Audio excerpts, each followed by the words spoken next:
The following may contain language which will be offensive to some people and inappropriate for children.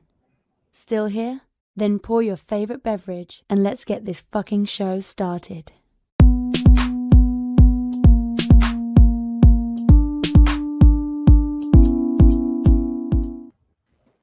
Fantastic Forum, assemble! You're watching Fantastic Forum, the premier show about comic books and your live weekly conversation about entertainment and geek culture. We are the Fantastic Forum, coming to you live and direct from from Fantastic Forum Studios, Los Angeles. Old habits die hard. Hope you're having a wonderful morning, afternoon, evening, or night, as the case may be, depending on where you are in the world. And if you're not, you should stick with us. We'll help you take it up a notch. You have the usual suspects in the building. First, he is our riddle, inside of an enigma, trapped in Chinese finger cuffs. You don't know him. You love him anyway. He's our silent assassin, Jay. I'm also trapped in portrait mode. Indeed you are, friend. Indeed you are. Next, he is our intrepid senior reporter. He's next in line for the cowl. He's our resident Dark Knight detective. It's Oz. That's actually what it looks like before the silent assassin assassinates you. Like he's looking through the slats. Right. He looks at you through portrait mode. Indeed. Next, he's the backbone, the pillar, the strength of Fantastic Forum, our nigh and vulnerable brawler and resident strongman, Moses Magnum. What's up? And as for myself, my name is Lawrence Young. They call me Mayor Young. Welcome to Fantastic Forum. We got a great show for you today. We are going to be talking to you all about Snake Eyes, the movie, the latest installment in the G.I. Joe franchise. We're going to be talking to you all about Masters of the Universe, Revelation, and which is the Netflix animated television show. And we're going to be talking about Comic-Con at home, which did happen this past weekend. Whether you knew it happened or not, it still happened. Comic-Con at home. So we're going to be talking about all of that.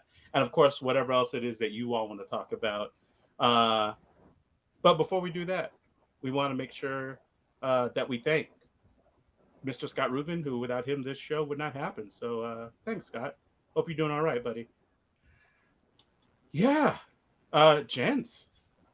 It's good to be here with you all. I feel like it's been way too long, as evidenced by friggin' the rust in today's show already. It's funny because I literally right before we did this, I shot a thing about how technology is a fickle mistress, and we don't always rise to the occasion. I mean, there's four of us. We should be able to, all kind of fill in all the gaps, as it were. Yeah. But I mean, whew, she's a tough one, Yeah, man, we're definitely gaping, no question. It's Larry. No question. Larry, this isn't that website. This is a fact. Can't say gaping on YouTube. Oh, my bad. I'm sorry. Tune into FF Live, #FF Live OnlyFans. After dark. FF After Dark. I actually have that intro. FF in the morning. Tired. Fantastic Forum, guys. Talk about who has the biggest dick. Then it's time for a woman's point of view about the topics you really care about. Welcome to All Games After Dark. It's a little outdated, but yeah. Yeah, just a little bit. It was like, did we use that? I don't remember us using that. Yeah. That was. Oh, okay. I was like, what? What is happening? I was like, I did not sign off on that. That's one of those dry board ideas that we just never got to. Yeah. There it is. I love how unfazed Jay is by the whole thing. Jay's like, Well, he's on a delay, so he'll hear it in 20 seconds. Oh, is Jay on a delay? No, yeah. I'm not. Oh. Is Jay frozen? Jay's frozen. I forgot that I gave Mo like all those clips from before.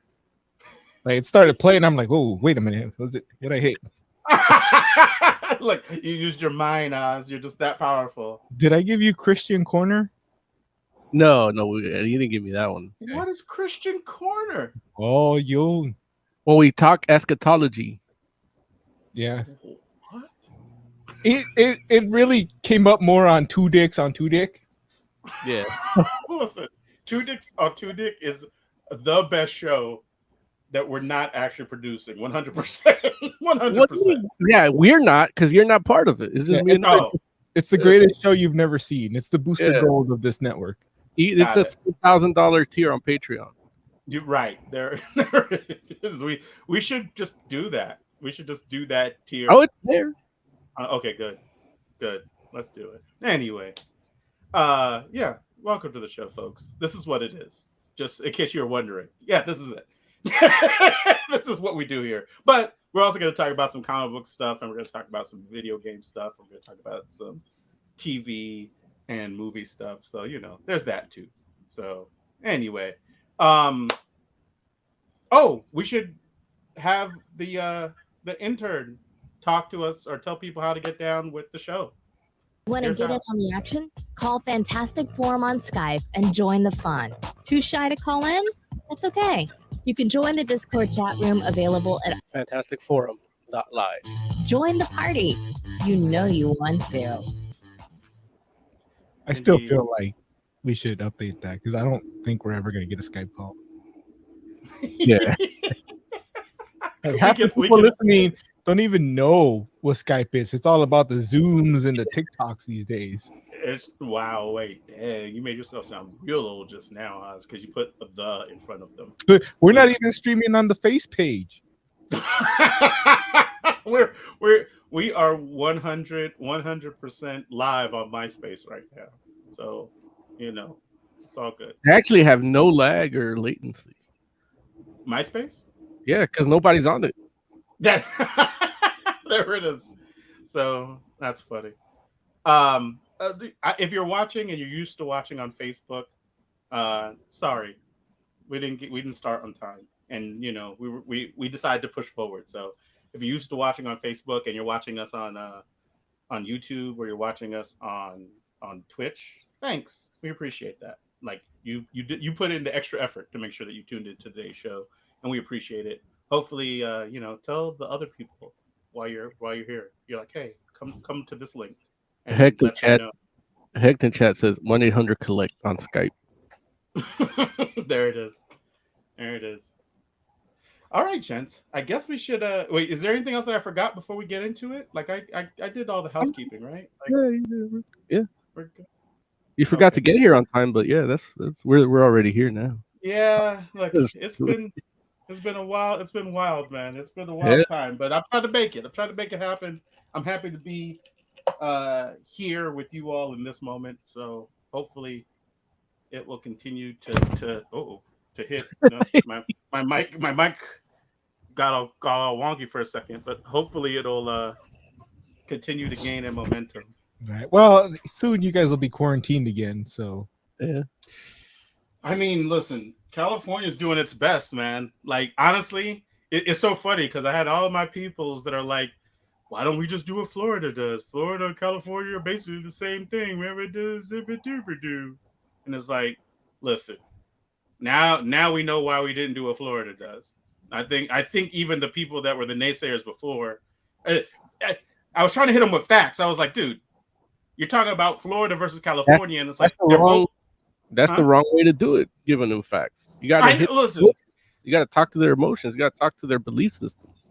Yeah, no, you're right. You're right. I can't knock you, but I'm just saying, like, in my mind, I was like, I hit them with, there's twice as many people that live in California than Florida. Like, period. To me, it's like, yeah, they're both big states. but in Florida, they're twice as old. It evens out. No, that doesn't even out. Honestly, I'm really looking forward to my trip down there. So all you guys have to wear masks because I'm not vaccinated. No, you have to wear a mask because we're vaccinated. No. Why? Even the vaccinated have to wear masks now. No. That's the CDC guidelines as of today. The vaccinated are supposed to wear masks indoors as well. Or Yeah. around somebody that's not. So I'm going to walk around. I'll wear a mask too, but so will you. Well, it's my right. It's my freedoms. My freedoms. But no, man, listen. I don't think any of us here are gonna be all up in arms about wearing masks. Honestly, it's like we just want this joint to be over. Like, and I'm hoping everyone gets on this page. Like, everyone acts like they really want it to be done, but then nobody wants to do the things to make it done. It's like a saying my mom used to say: "Quiere comer pescado, pero no mojarse el fundido." Well, I don't see an incentive to it. That means that if you want to eat fish, but you don't want to get your fucking asshole wet. That's awesome.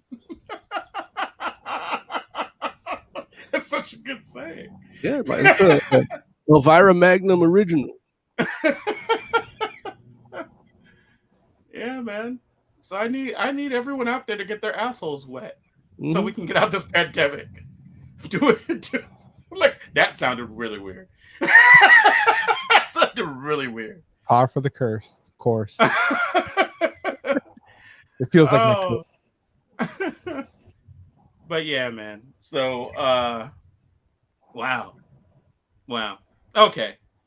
What do you all feel like talking about first? Because we got a lot that we can cover here. So I didn't watch Snake Eyes, so if you guys saw that, you guys go ahead, and I'll just pop open this and listen. No, well, listen. I didn't get to watch Snake Eyes either, so I have questions. I want to hear. I want to hear what you all have to say about it, because I know Jay and Oz, you both got to see it. Yes. Right? Yes. Oh, okay. So look, just not on delay. Jay's just like, hey, you know what? When you all rise to the occasion of my of my saying something, my interaction, that's when I'll interact. So here's hoping we're I able to rise interrupted earlier, but you talked over me. Oh, damn it. What'd I say? Or what'd you say, more importantly? I don't remember. That was like way at the beginning of the show. No, see. So why are we bringing up all this stuff, Jay? It's like a 1.5 second delay. So, Snake Eyes, the movie, supposedly a G.I. Joe Origins film. This movie is not about Snake Eyes, not the G.I. Joe Snake Eyes. And in fact, this movie was so not written to be a Snake Eyes movie that even the people in the movie stopped calling them Snake Eyes. They just call them Snake. Like they're not even trying to pretend at any point. We know what's the guy's name that plays Snake? Something Gould. Henry Golding. Right. Great guy. Does a good job. In fact, everybody. Crazy Rich Asians, right? I thought he was the guy from The Raid. No, he's the guy from Crazy Rich Asians. The guy from The Raid was the Hard Master. Okay. Well, anyway. God, this movie. Everybody in this movie does their job, and they do a great job. Baroness's accent is a little wonky. Like, I don't know what accent she was trying to do. At some point, she speaks Japanese, and that to me sounded better than her English. The Japanese accent was the one she yelled the most. But you know what? I don't speak Japanese, so hey, if you speak Japanese and you saw it, and let us know. Well, how was her Japanese accent? Because her English accent was way. Whatever accent she, probably not English accent. I don't know. Whatever accent she was trying to emulate did not work. I will say that on the cartoon, I feel personally that Baroness's accent's a little hard to nail down. Like, Baroness, like, do you all know what accent that's supposed to be in the cartoon? Russian. Supposed to be. Wait, you said Russian, and then you said Croatian. Mo? Pro-Russian. Pro-Russian. It's the same general area. Okay. Especially back then. Yeah. So, like this. First of all, if you're a G.I. Joe fan, you know this isn't Snake Eyes. Snake Eyes isn't even a Japanese dude. Like, that dude has blonde hair and blue eyes. He doesn't talk, and I thought, okay, so this movie is gonna be how he becomes Snake Eyes. He becomes that guy that doesn't talk, and he has to wear the suit because he doesn't wear the suit because he's a ninja. He wears the suit because he's like horribly disfigured, right? So I thought this is all the stuff that I'm gonna see in this movie. Is Snake Eyes horribly disfigured? That's why he's got the thing, right? Am I wrong, Jay? He's not horribly disfigured. He does have a scar across his face, but he's not like Quasimodo or anything. Snake Eyes has a scar across his face? It's from the accident that took out his voice. I thought it was on his throat. I thought it was. He does have a thing on his throat too, but like I he thought he did was, get like, chopped in the throat. Oh. The point is, this pretty motherfucker is pretty at the beginning and at the end. As far as him not being able to talk, the last words spoken before the credits begin are from him. So you don't even get that. Well, we knew that this movie was not going to be a silent Snake Eyes. Like, we knew that, right? He could have got there towards the ending. His outfit is just a random thing. Like they just hand it to him. Like, here you go. In the last like 30 seconds, it's like, here you go. Here's this tactical ninja outfit that you can wear. And he's just like, okay. Honestly, in this movie, I And I felt will say bad that for, we knew he was. Go ahead, Jay. good. Hey, here you go. Go ahead.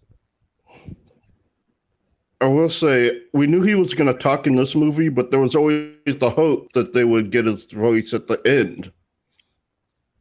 So as far as that's concerned, like we didn't get that. That's what I was expecting, at least. Yeah, I was expecting by the time he's got the suit, his voice is gone and he's just Snake Eyes. But no, we don't get that. I kind of felt bad for Storm Shadow. Like, why? Storm Shadow felt like the hero in this movie. I mean, Snake Eyes is a dick. Like, he's just backstabbing everybody. He's getting people killed. He does not care about anybody. Storm Shadow brings them into his home. It's like, make yourself at home. You're gonna be part of my clan. You just have to pass these tests to prove yourself, and you're part of my clan. And he goes through the whole spiel, and Snake Eyes just straight up stabs him in the back. Just like by the end of this movie, I felt bad for Storm Shadow. Dude went through some hell. Now, I'm sitting here listening to you. I'm like, wow, that seems like a strange way to characterize Snake Eyes. But then I do remember that I'm talking to Oz. And sometimes you think that the bad guys are the good guys and the good guys are the bad guys. I mean, I understand that No, Storm Shadow was supposed to be the bad guy, but didn't feel like it in this movie. Go ahead, Jay. Sorry. No, Oz is 100% on this. Like, he nailed it. Like, Storm Shadow is the hero. He just makes one simple mistake, and it kind of fucks with his head to, like, turn him bad. But, dude, Snake Eyes has been, like, from the jump, he was a plant to betray him. Like, that's the only reason he went with them, was to betray him. And he just stays, like, this traitorous asshole for, like, the 2/3 of the movie. Wow. Look, I'm looking into the chat. I see Derek H here. Says, well, Snake Eyes is a dirty, dirty orphan. I don't look. Is there any double meaning behind that? That sounded weird. I think Derek hates Asians. That's an Asian slur. Or is it orphans that he hates? Maybe both. Yeah. The way he gets his name is dumb. I get what they're trying you to love the origins, Oz. That's your favorite part of these movies. But the thing is, they didn't even do the right origin, because he would have liked the origin of the costume. Like, if they did that right, that would have been his. Yeah, that's the thing. Like I said, the origin of the costume is, hey, there's a minute left in the movie. Here you go. You're part of our clan, even though we just, threw out the next guy in line by family blood. You You random stranger that has been here for 3 days, get this amazing tactical outfit from our clan that nobody else has, by the way. Like it's like some special, and he's got a special sword. He's the Black Panther of the GI Joe. yeah, practically. And Wait, why is he the Black Panther? Because it's a ceremonial thing for a lineage thing, and they just gave it to him. So technically he's the next Black Panther, but usurper. So it'd have been like if they made Killmonger the Black Panther. Well, technically it's a family line, so it would have been okay. But yeah, if like somebody else did it. Tiger Claw asks, Tiger Claw became Black Panther. Tiger Claw's the next Snake Eyes. Scarlet, with all the GI Joe stuff, felt like it was just pushed in. This movie, and this kind of answers Derek's next question, which is the Origins better than the Wolverine Origins? Yes, this movie is better than Wolverine Origins. Here's the thing. I think this is a decent modern day ninja story that they slapped the GI Joe label on, threw in a Joe, threw in a Cobra to sell it. And if they hadn't done it, if it would have been just like a modern day ninja story, this movie actually would have been pretty good. There would have been confusion over who the hero is, because like Jay agreed, Storm Shadow comes out as the sympathetic figure in this whole movie, but it wasn't a bad movie. It's just not a GI Joe movie. Okay. So Wait, I mean, real quick. oh, go ahead. Jay. Real quick, I did want to address Tiger Claw. I didn't like Scarlet. Like, she looked really weird. Like, normally Samara Weaving doesn't look weird, but she just really looked bad as Scarlet. Yeah, And bad choice. Yeah. and I just want to bring up, and also we didn't bring up the giant CGI snakes yet. And I just felt like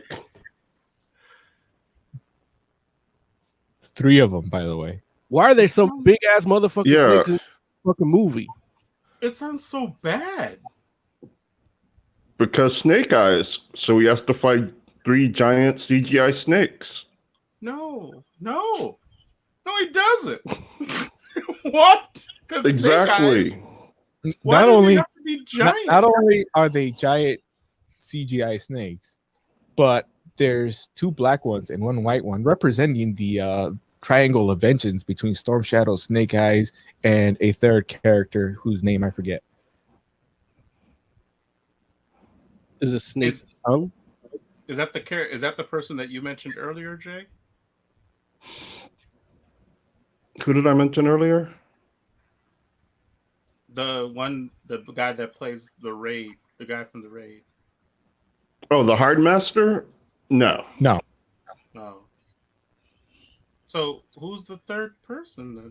he's the guy Storm Shadow is trying to defend his clan against. Oh, okay. There's a magic jewel which explodes people, Wait, what? Why is there a magic called the jewel? called the Sunstone. Yeah, that's the Thing.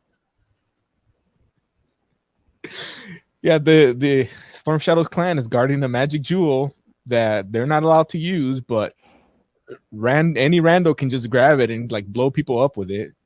So it's kind of like a family jewel. Yes, it is. What? So Honestly, where does I Duke don't come mind the in? jewel. That's the title of this episode. What, Joe? Okay, continue. No, I'm saying I don't mind the jewel.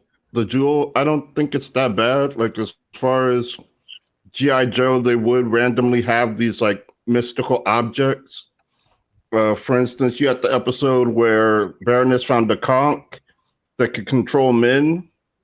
So ridiculous shit like this is par for GI Joe. Like that, I didn't have a problem with. Cobra Commander does turn into an actual snake at one point, Wait, right? that actually happened with the conch? Yeah, Wow. Where did she find it? like What that part was of an the, episode. do you remember what part of the world she I- found it in? I don't, Because that's like but that double was on like that was a fun. That was a fun episode because you had like all the girl Joes fighting Baroness. Like it was cool. I like that episode. So Derek the in stone I don't have an issue with. Derek in chat asks who'd win in Yeah, a fight. the Snake stone I Eyes don't or have an issue with. Shang-Chi? I'm gonna have to say Shang-Chi because Snake Eyes is a crappy fighter. Like they start off the movie implying that he's like Homeboy was in Mortal Kombat.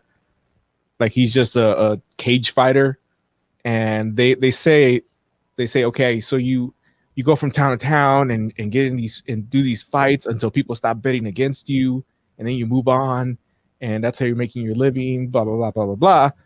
But then, like the first time he fights somebody from the Ninja Clan, he gets his butt kicked. Like he's getting knocked around. He's not the fighter they told me he was in the opening sequence. Wait, I mean, realistically though, if a guy is doing like backyard brawling or whatever and fighting people, like say a cage fighter, so let's say he's a legit cage fighter, right? And he's beating up all the cage fighters. And when you're talking about a cage fighter fighting like a movie ninja, because I mean, you know, ninjas are really like, I mean, obvious. There's like real life ninja, and then there's like movie ninja. Like a cage fighter shouldn't be able to fight a movie ninja, right? Maybe. But I mean a one dude of those kicked his butt while holding a bowl of water. But if it's like blood sport, like it's anything goes, right? Yeah, but a ninja doesn't fight with rules. But that's what I'm saying. In blood sport, there are no rules. Yeah, but like that doesn't help the cage fighter. That helps the ninja, right? Right. Oh, I mean, did the ninja lose in here? no, the ninja won. Right. But It's so awesome. yeah, like that's how it's supposed to go, I think, right? Yeah. They got Does that. he learn to become a ninja after he cage fights Oz? He gets a little better once Storm Shadow teaches him how to fight. Okay. But Yeah. that's when the Mystic Jewel comes in and people are just exploding. So like who needs to fight? You know, Scarlet shows up and starts shooting people. Where's Duke? There's no Duke. Scarlet is the only Joe. And technically Baroness is the only Cobra, although I mean she's got minions, so I guess they So is Scarlet like actually a Joe? Or No, okay, okay. look, because obviously we're doing spoilers at this point. I've tried to hold back some stuff, but I am. Yeah, still no, you should spoiling hold back it. some of it. I mean, some people might still want to see it. I want but, you to you still know. Not only is Scarlet a Joe, but the whole reason Snake Eyes' dad gets killed is because his dad was a Joe. And this is 20 years before the movie takes place. He's a little kid, and his dad was being hunted down because he's a Joe. He was being hunted down by Cobra. Is his dad like the original G.I. Joe, like the guy in No. the uniform? No, he's just no.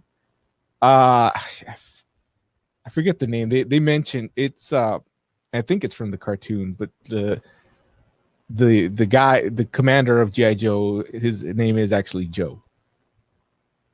Yeah. Okay. And I'm forgetting the full name now, but you guys know. Is it It's Hop? Joe Gibson. I don't. That could be true. I don't even. No, well, because of the G and the I. Oh, sheesh. It was like General something Joe. General something Joe. So the guy's last name was Joe. Yeah. No. Or maybe no, his first name. Look, I don't know. I've been no sitting there General for 2 Joe. hours. No, it's not staring like at this General. nonsense. The highest ranking person I know in GI Joe is General Hawk, I think. Okay. But there could be more. Like, who did Bruce Willis play? Hawk. Okay, yeah, that's the guy, isn't it? Yeah, but I mean, was this guy's dad like the highest ranking dude, or was he No. just the original G.I. Joe? Low level. Yeah, he could have been Tugboat. Was his dad Asian? Yes. Okay. So yeah, I don't know. Okay. So yeah, fun Hey. times. Go watch it. Where's like I we lost Jay. I was hoping he would come back, so like the two of you could both rate it. But... We actually have a member of GI Joe with Jay. His name is Joe, look, and he got the GI Bill. listen, I'm pretty sure this movie's why he changed his name to Jay instead of Joe. He's like, no more. It might have been after the first GI Joe movie. Yeah. Man. Now I gotta know. I gotta know the name.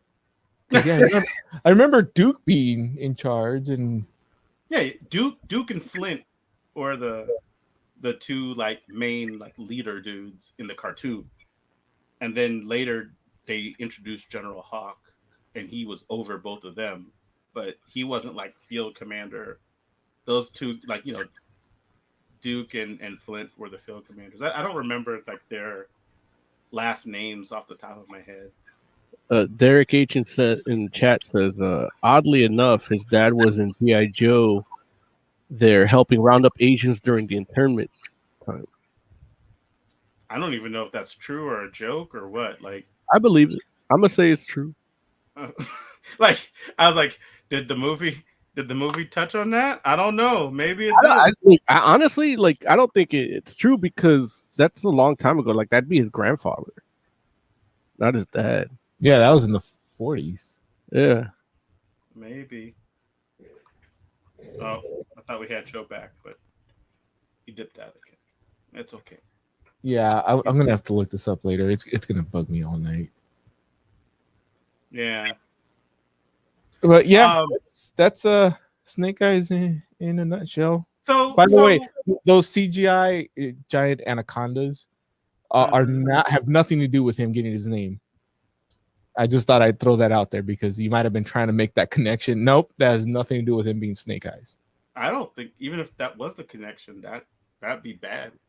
Well, like maybe he looked them in the eyes and like, you know, did this thing, but no, that didn't happen.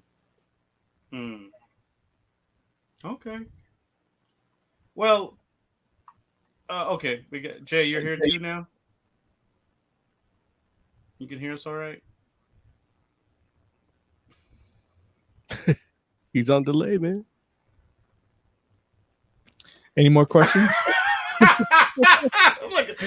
So, Look, I had a half hour of material about criticizing Comic-Con at home, and now I can't do it. Oh, you still can. I'm running out. Like without you guys watching it, I'm running out. Especially now that we're losing Jay. Oh, dude, that's hilarious. Oz. So at the end of the day, bud, like, would you recommend to our audience that they should go see Snake Eyes?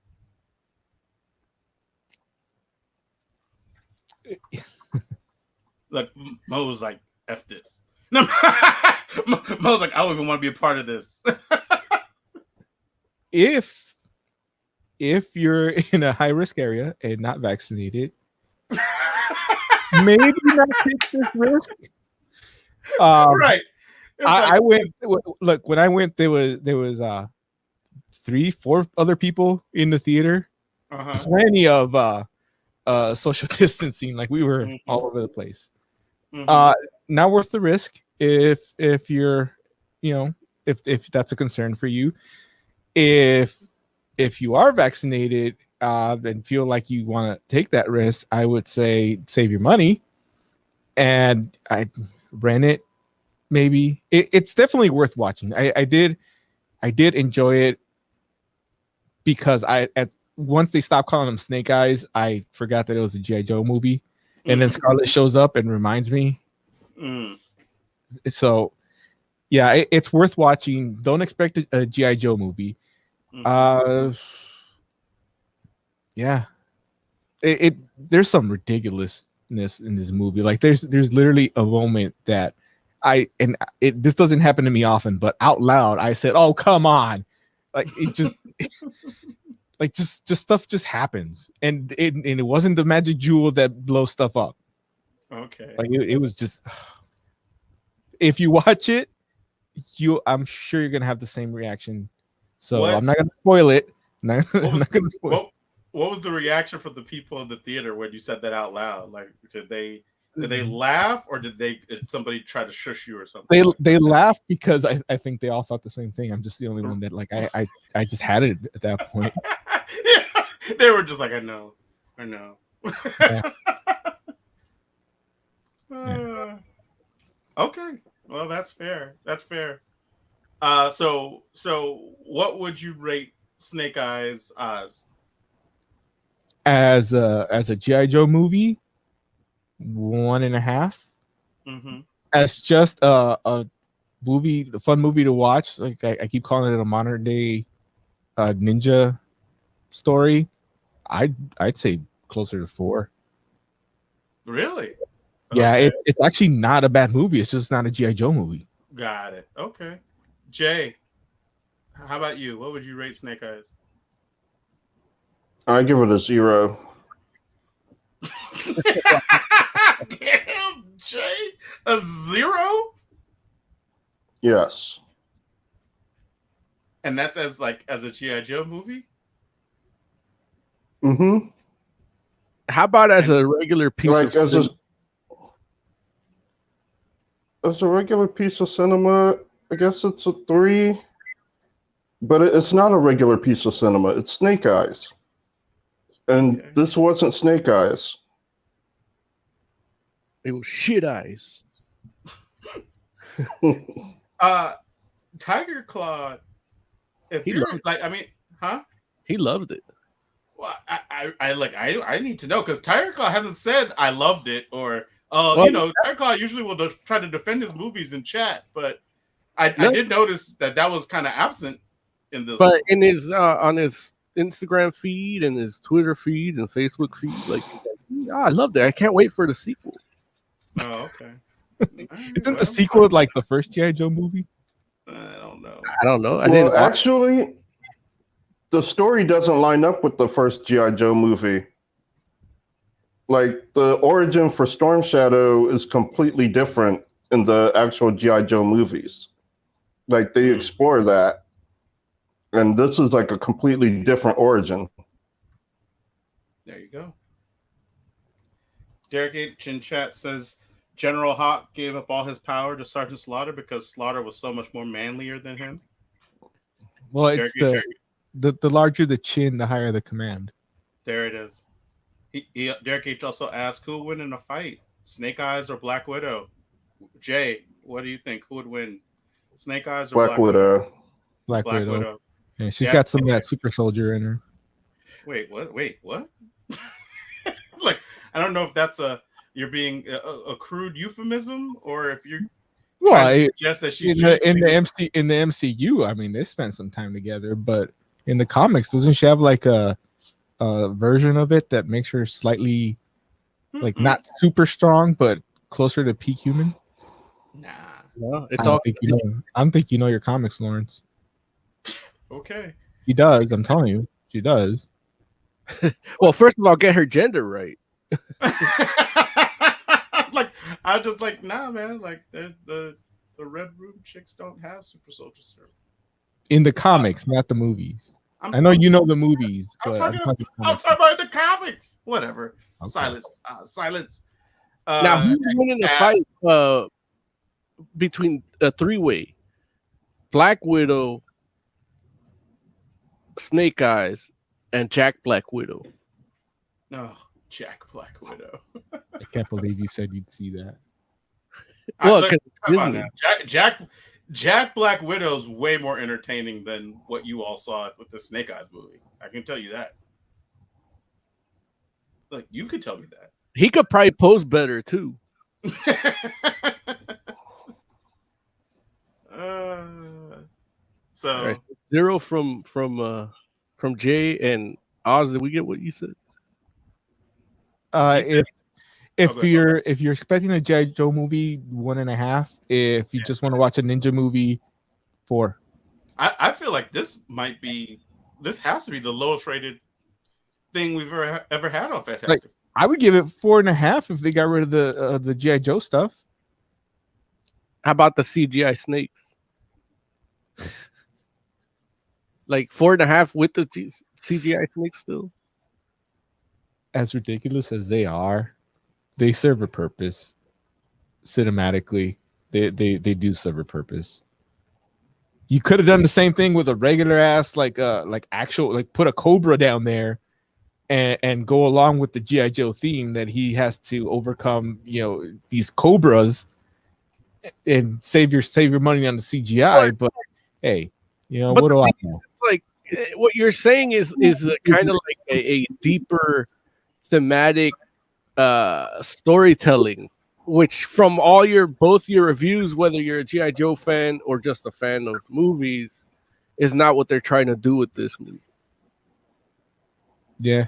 I mean, so I don't know. Like, I haven't seen it, but the idea that 3 giant CGI snakes, and it's not even why they call them Snake Eyes, like it seems kind of like superfluous.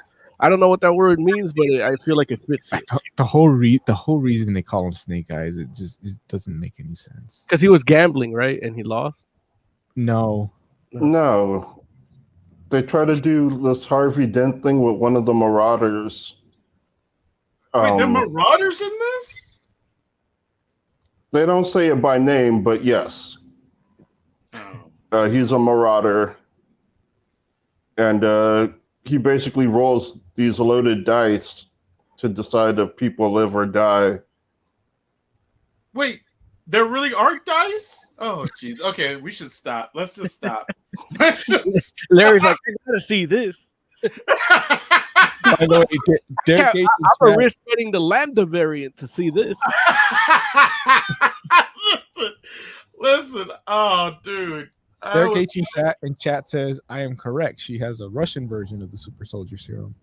Booyah. That's from a real nerd.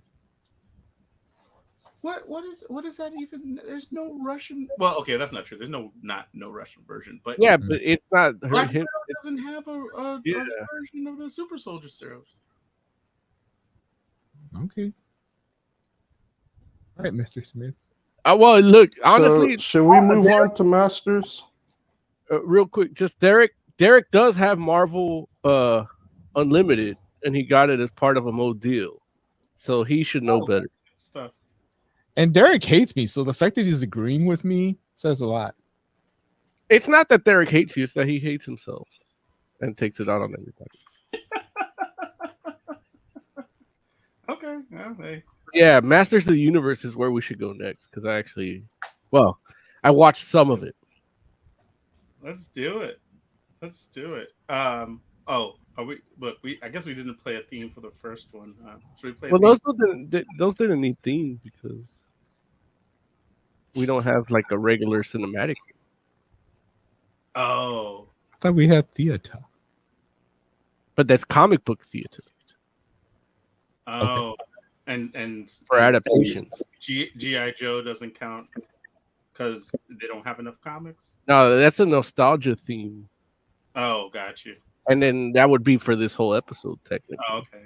Because we're nostalgic about going to Comic Con, we're nostalgic about He-Man.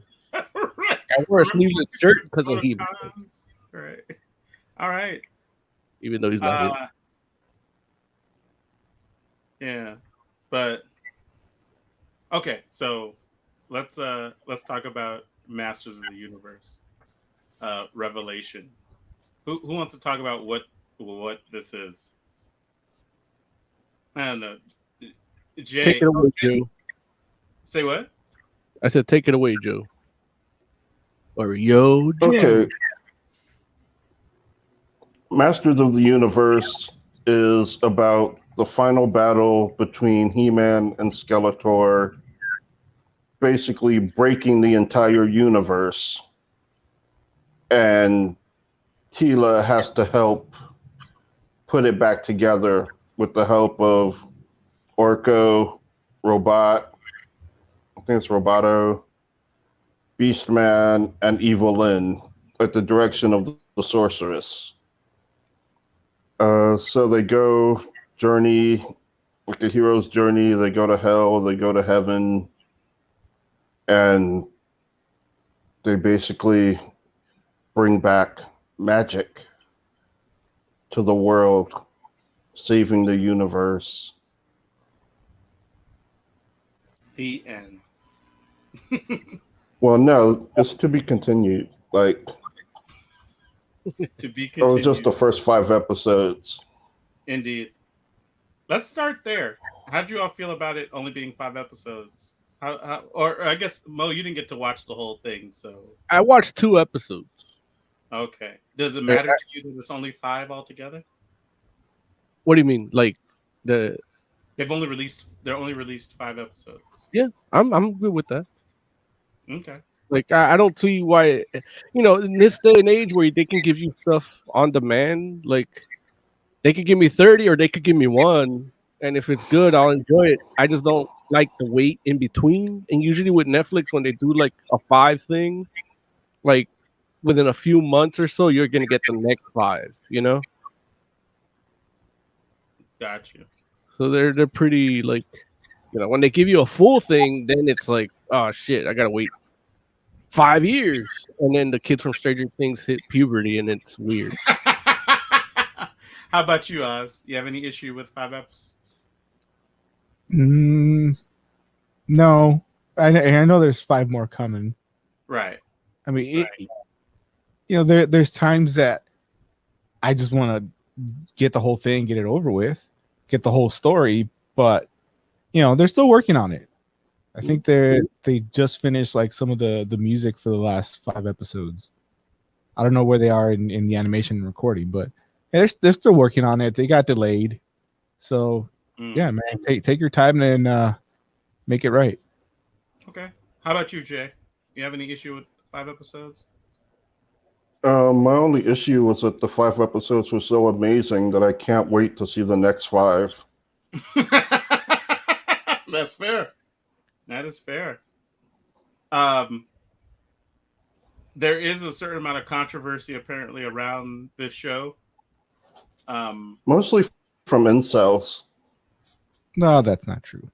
I mean, I don't know. I don't know who has the problems, who doesn't. I don't even know what the problems are. Well, apparently, people are feeling a bit duped, or some people are feeling a bit duped, a little bait and switch going on, because they feel like He-Man is not central enough in the story, and so Here's what happened. So a random YouTube site that I had never heard of until this thing happened talked to somebody that was working on the show, and that person told them, and they just brought this out, that this show was not a He-Man show. It was gonna focus more on Teela, and so they put that out there, as a tweet and a video, and shortly after, Kevin Smith kind of went out and started saying it's absolutely a He-Man show. He's the central character. He's the main focus, and started calling them liars, essentially. mm-hmm. And on top of that, he was going around talking about what a big He-Man fan he was, and he watched all the episodes when he was a little kid and couldn't wait to get home and watch them. And then people started putting out videos of him saying he didn't care about He-Man. There's video of him saying he hate watched it because there was nothing else. There was no other cartoons on he could watch. So he's talking about he's making this He-Man show, and he's a big fan, and he understands how fans feel when what they grew up loving isn't what they get. Keep in mind, Kevin Smith made a whole thing about how Tim Burton's Batman, like Tim Burton didn't understand the source material and just did a whole made money trash talking Tim Burton for not understanding the source material. And now he's out there promoting this as something that he's loved when there's video of him saying that he didn't really care about it. Like, he understood, to his credit, I mean, he understands that He-Man has a place in the nerdosphere, but it was never something he really cared about. So there's a lot of Kevin Smith lying, and not just lying, but then also calling other people liars for putting out information that turned out to be true, because in the first 5 episodes, it is not a He-Man story. It's a Teela story. You know, are we doing spoilers for this? Yeah. I mean, I think that, you know, that, I would yeah. say no, because I did enjoy the first 2 episodes and I want to experience it, but for the good of the audience, spoil it away. Well, the first episode, He-Man is killed. Right. You know, and so along with his lover, Skeletor. Right. He-Man penetrates Skeletor, Right. and then their love destroys the ballistics. They literally have a sword fight. Yeah. In And bondage. Beautifully played by Mark Hamill. Oh yeah, that shit was amazing. I would argue against that. And Eva Lynn too, that was Lena Headey, right? Yeah. I didn't Yeah. even check it, but I'm like, oh, that's beautiful voice for Eva Lynn.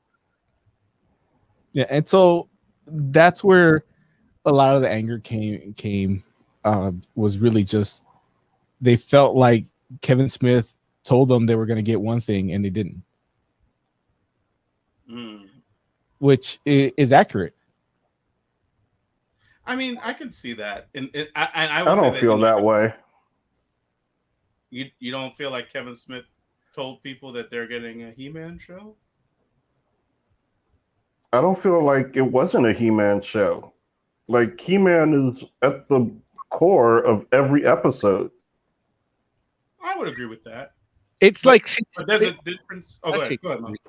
Sorry, it's not Shakespearean, but there was like a big famous play where the play is about this one dude, and all it is everyone talking about him after he died. So there's no casting for that actor, but that character is such a big part that the play is about him, and it just happens to be about a bunch of people talking about him, you know, and that character has become synonymous with like art about something, and it becomes something that isn't a cast member becomes a character in and of itself of that work, you know, like the Infinity Gauntlet or, you know, something like that, where it's just so big and massive and it centers around it that it has its own gravitas in theatrical terms.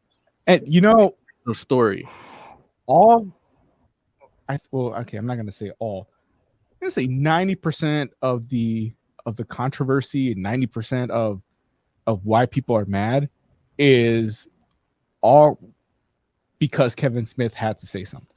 If Kevin Smith had been quiet, then, you know, or just said, look, just wait till it comes out, watch it, and then we'll talk. But I think you still would have had some people mad. Yeah, obviously, because what happens with He-Man. But I think it wouldn't have been as big of a deal as it is now. I mean, look, he got on my nerves a few times. Like, he started talking about Orko, and he was saying that that's a character that nobody liked. I liked them. I don't know anybody that didn't. Like, half my Final Fantasy Black Mages are named Orko. I loved Orko. Yeah, I love Orko, and the way he goes, the way he goes out like a G, like that. Like, I would have shed a tear in that scene. But you know who else liked Orko was Ben Templesmith, the artist. But there when Kevin Smith talking about, this is a character that everybody hated, and we're gonna make you love him, and then we're just gonna kill him and snatch him away so that and just starts laughing. I'm like, what the hell? I didn't hate him. You just like that scene would have been impactful. It was an amazing scene, and he's just sitting there laughing at me. It's stuff like that. Who's laughing at you? Kevin Smith? Kevin Smith. He was laughing about killing Orko. I mean, I will say that he was laughing about killing He-Man too. Orko, like, I don't feel like Orko. Some people liked Orko, but I think most people that watch He-Man weren't big Orko fans. But they didn't hate him either. Or I don't know. Do you know people that hate? I didn't know anybody that hated him. I know some people that weren't fans of Orko and definitely, like, especially as the cartoons age, they disliked Orko more. I was a fan of Battle Cat. No, Battle Cat's awesome. But I will say this: it's like it's interesting to watch I don't even know if maybe controversy is not the right word, but it's interesting to watch the discussion because I can see why some people feel the way they feel, only because I haven't seen any of the Kevin Smith stuff like with him. Like I do remember maybe us covering a news story once, maybe about Kevin Smith. We talked about Tila, like Tila's hair, because she's got that feminist lesbian, cut. Kind of looks like mine, but better style. That's just what it's referred to. Yeah, it used to be like the Boy Meets World guy cut. Yeah, it used to just be an undercut, but it got culturally appropriated. Yeah. Well, whatever. But it's like, I can definitely see, like, in the marketing of the show, I thought it was going to be a He-Man show from the stuff I saw. And, I guess there were people apparently, like, after the fact, I've seen people say, like, oh, they knew that it was going to be a Tila show from the trailers. And I'm like, I don't know what you saw in the trailer that made you think it was going to be a Tila show. Like, I didn't see that. But yeah, that's the thing. Most of the trailer was like from the first episode that has He-Man in it. Okay, right. Which makes sense. I mean, right. So you watch that and you think, oh, it's a He-Man show. Right. And then, I watched the first episode, and I personally, like, I was like, oh wow, I didn't see that coming.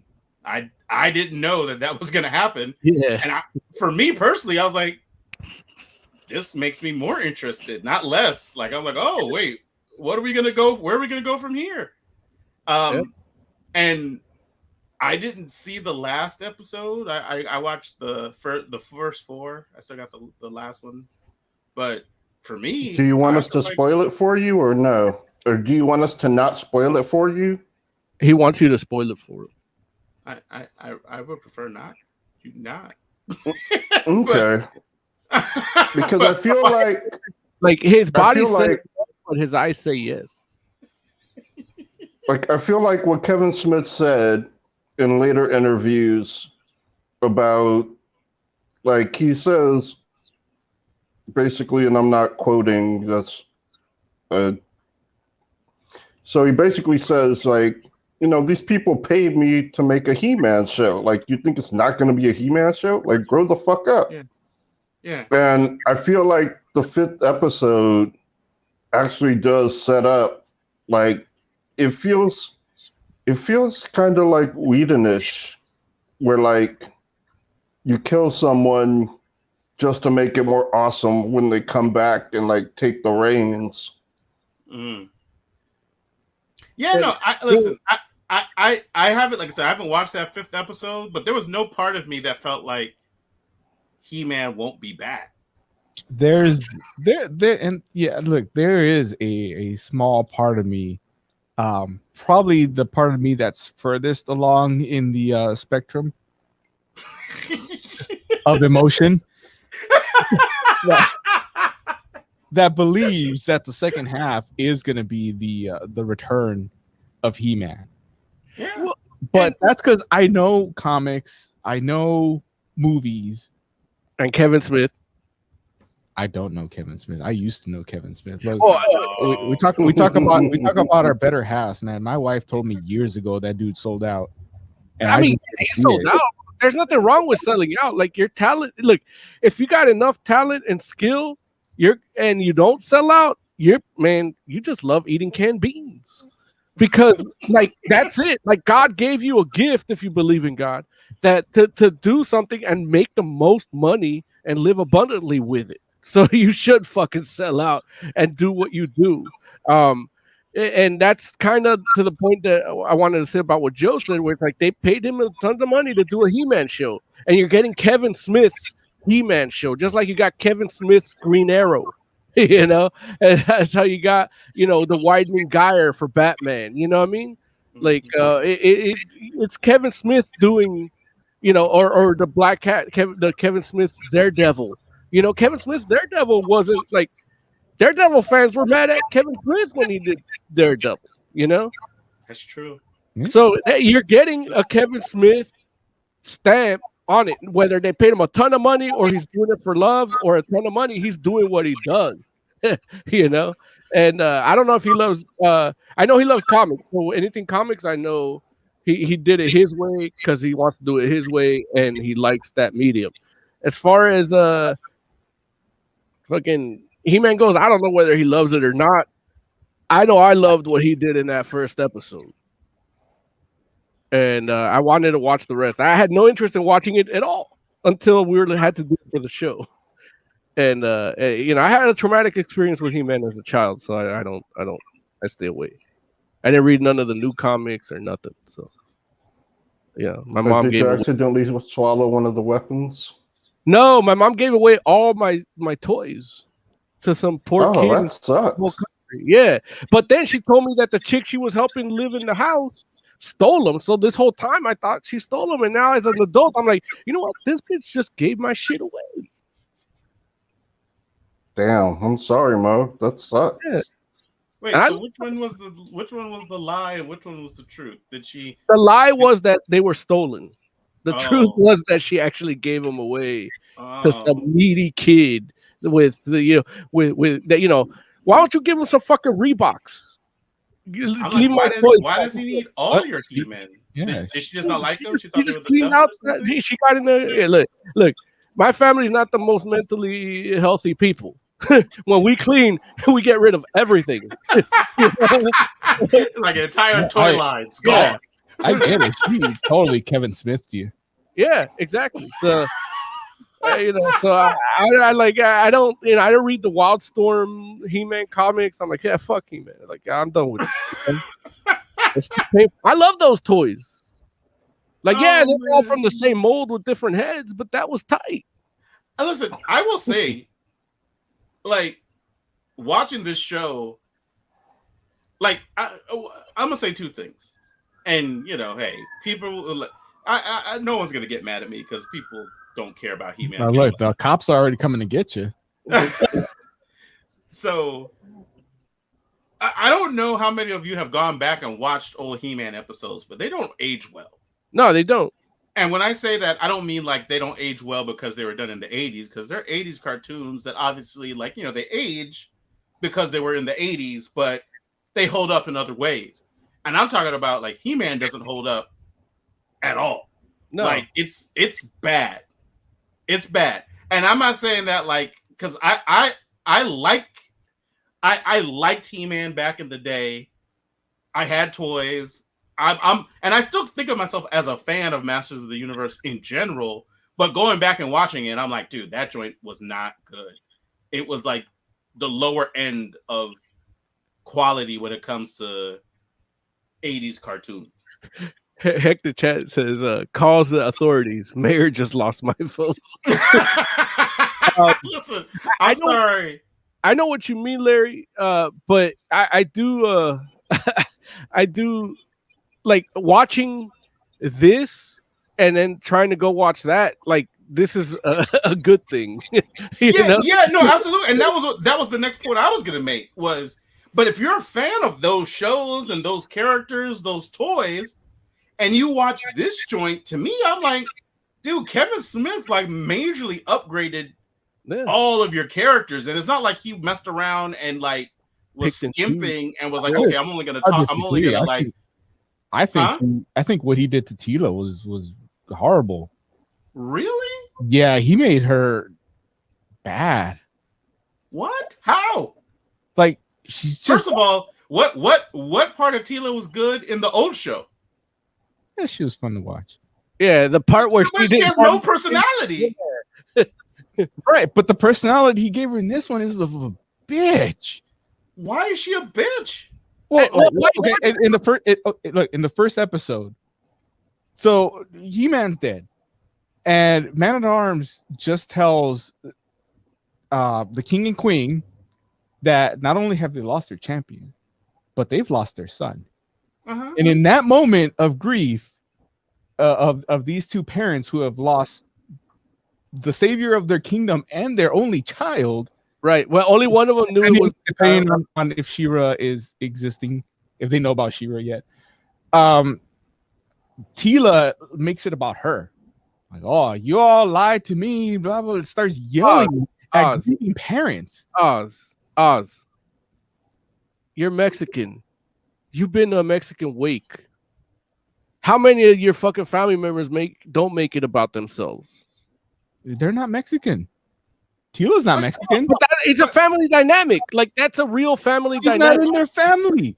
No, but you don't have a cousin named Tila, or at least that they call Tila. But you understand when it comes to grief, everybody has a different way of coping and feeling about it. Because you gotta deal with the way you gotta deal with what it is. They're gone. And you got to deal with how you feel about it. And then you got to deal with how you communicate about it. Those are three things. They're like three giant CGI snakes that you got to dominate, you know? And look, you don't, in the moment, you don't weigh out those three. You go follow one of those snakes. You know, everybody does it. You know? But here's the thing. I don't feel like she makes it about her because it's not like she's like, look at me. The king gives her an order, and she basically takes the moment to be like, nah, and she has to give the king an explanation, and the explanation is, I'm done with everybody here. She yells at the queen. Yeah, everybody's lying to her. Yeah, well, everybody's lying to everybody. Yeah, not to everybody. Well, no, like the public and shit, you know. Like the only other person who kind of you get why they're as mad as they are is the king. Yeah, like the king he's the only one that really should have been mad because he. No, that's not. The king and Tila are in the exact same position. Right. It's just one. You understand why the king's angry, but you don't understand why Tila's angry, and it's like they're literally experiencing the same thing. The difference is somebody is trying to tell her what to do, and she's like, "I'm not having it." And that's all she does is say, "Hey, guess what? I'm done with everybody." And that's what like so she is the commander of their military, has spent her whole life in service, and is just like, you know what, I'm out. Yeah, that's selfishness. Look, and then the king would be like, "Yeah, she sucked the whole time." You know, like that's. That's what happens when you don't agree with the person giving the orders. Like, the king didn't get rid of her. The king got rid of Man of Arms, who was about to retire. Right. Because Tila was a new Man of Arms. But what I'm saying is, it's going to happen. When you don't agree with the person giving you orders, like you don't respect where the orders are coming from, you're not going to want to take orders. Look, I mean, realistically speaking, it's like all it is like Tila's conversation is like, given what was happening and where she was at, it makes sense for her to do what she did. And the only thing from there is we just happened to follow her at that moment for the rest of the story. It's like we could have technically followed the king and saw what he does next, but realistically, it sounds like Eternia is just crumbling, so that would have been lame for us to be following, right? Like, yeah, well, maybe not. I guess Kevin Smith could have made that interesting too, because he's a good Oz is writer. just trying to get that those incel likes. but yeah, I don't feel like it. Her reaction makes perfect sense to me, and it was interesting because it was like, damn, like I didn't even know Tila had a personality till just now. Right. I was like, wow, look at Tila go. And realistically, you have to get rid of. Honestly, Go ahead, Joe. honestly, she has had a similar personality in some of the other reboots of He-Man. Oh, okay. So this isn't like new. But I mean, I understand if you haven't been like watching every reboot of He-Man because What are you the know, other reboots of He-Man. He-Man? There was one a few years ago. Yeah, there's one a few years ago, and then there's Yeah. one where it was like in the future, like it was a And there- more I do futuristic. remember that. There's another 3D one coming out soon too, I think. Yeah, but that one is for the incels. Yeah, Like there have been a few. Tila, you want. Go ahead, Jay. Yeah, there've been a few. Okay. Look, Tiger Claws and Chatty asked, does the show have a new version of the classic theme?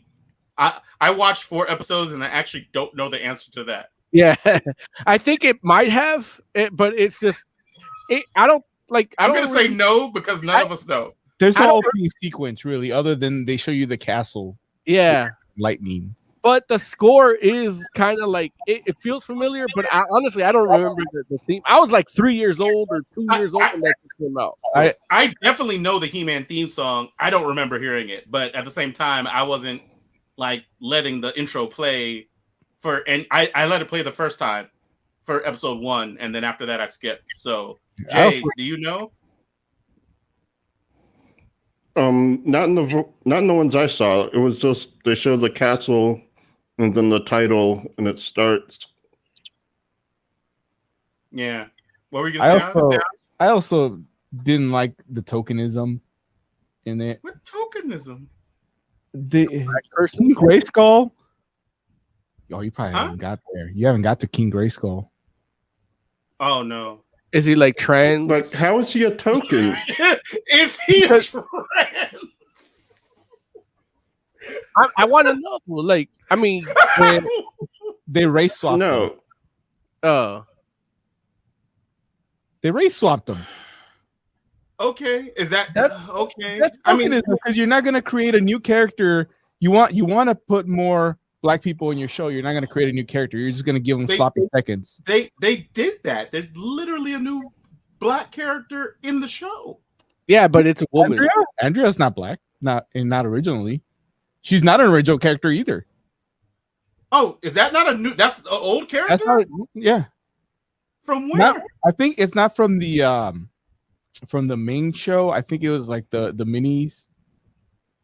I know she's not a new character.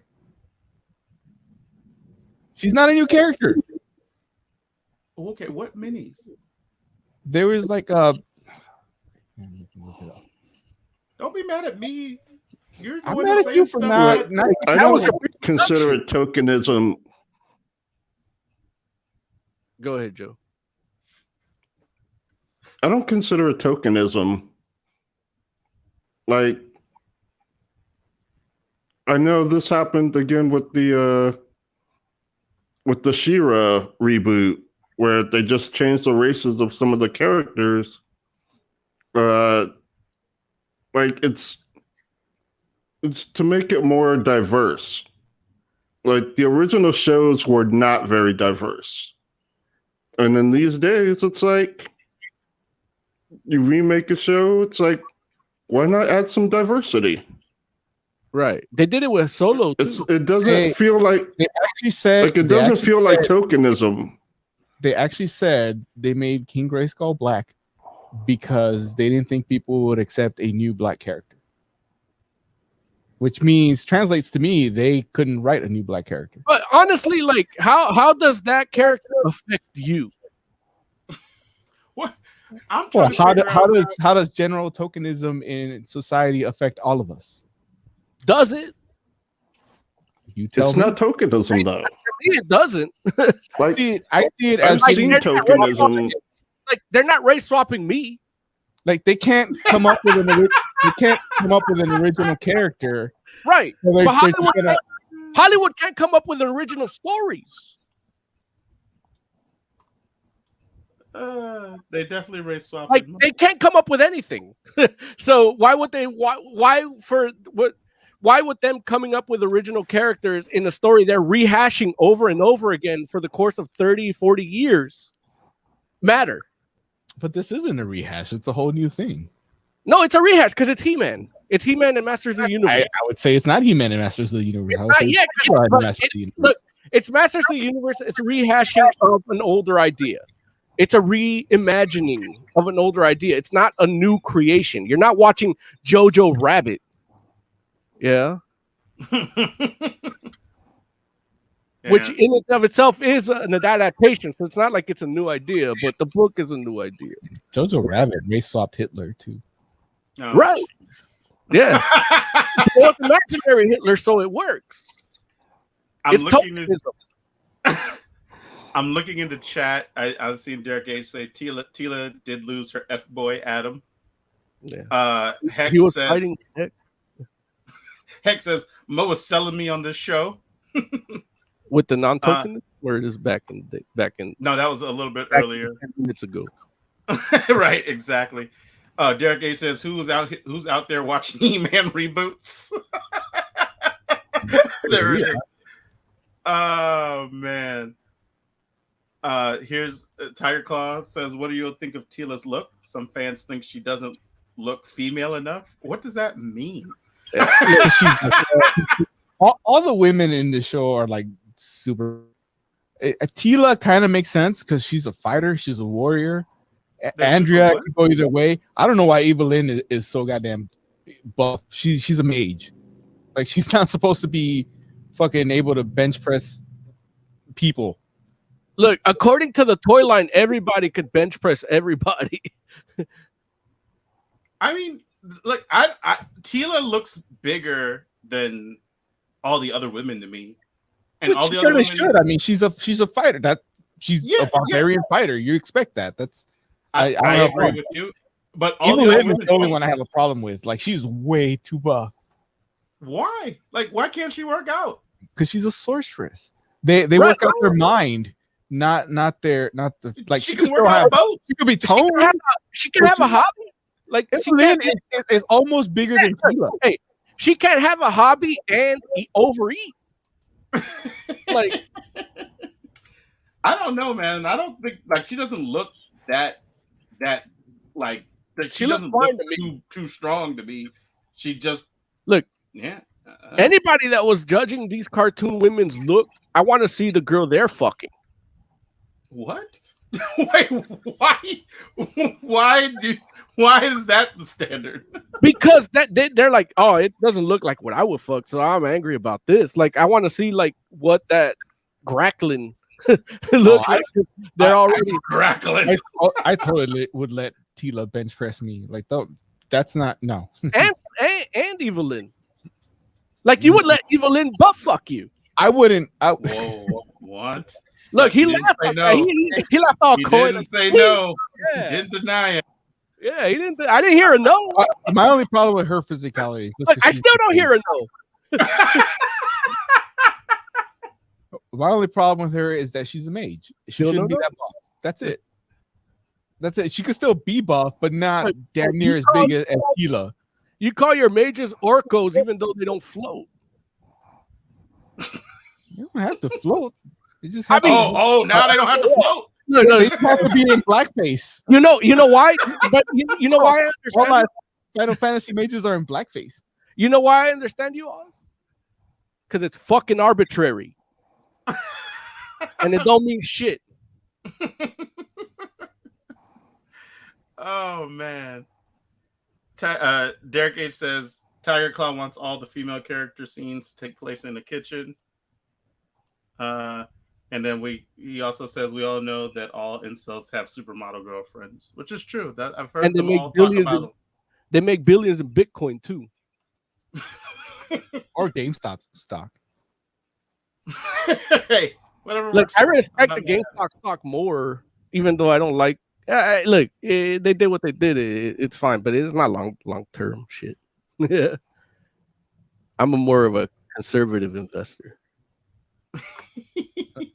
And I've talked a lot of crap about this show, but I gotta say, Look, the animation, amazing. Yeah. I mean, especially that first episode. Holy crap, it's amazing. Story wise, it's good. And like I said, I do believe that Prince Adam will not be dead in the second half and will become He-Man. There's something else that Kevin Smith said that kind of like doesn't make sense, but if I bring it up, it's a spoiler. Okay. So don't do that. do it anyway. But I do expect the second half to be He-Man. He-Man will be back. And it's not a bad show.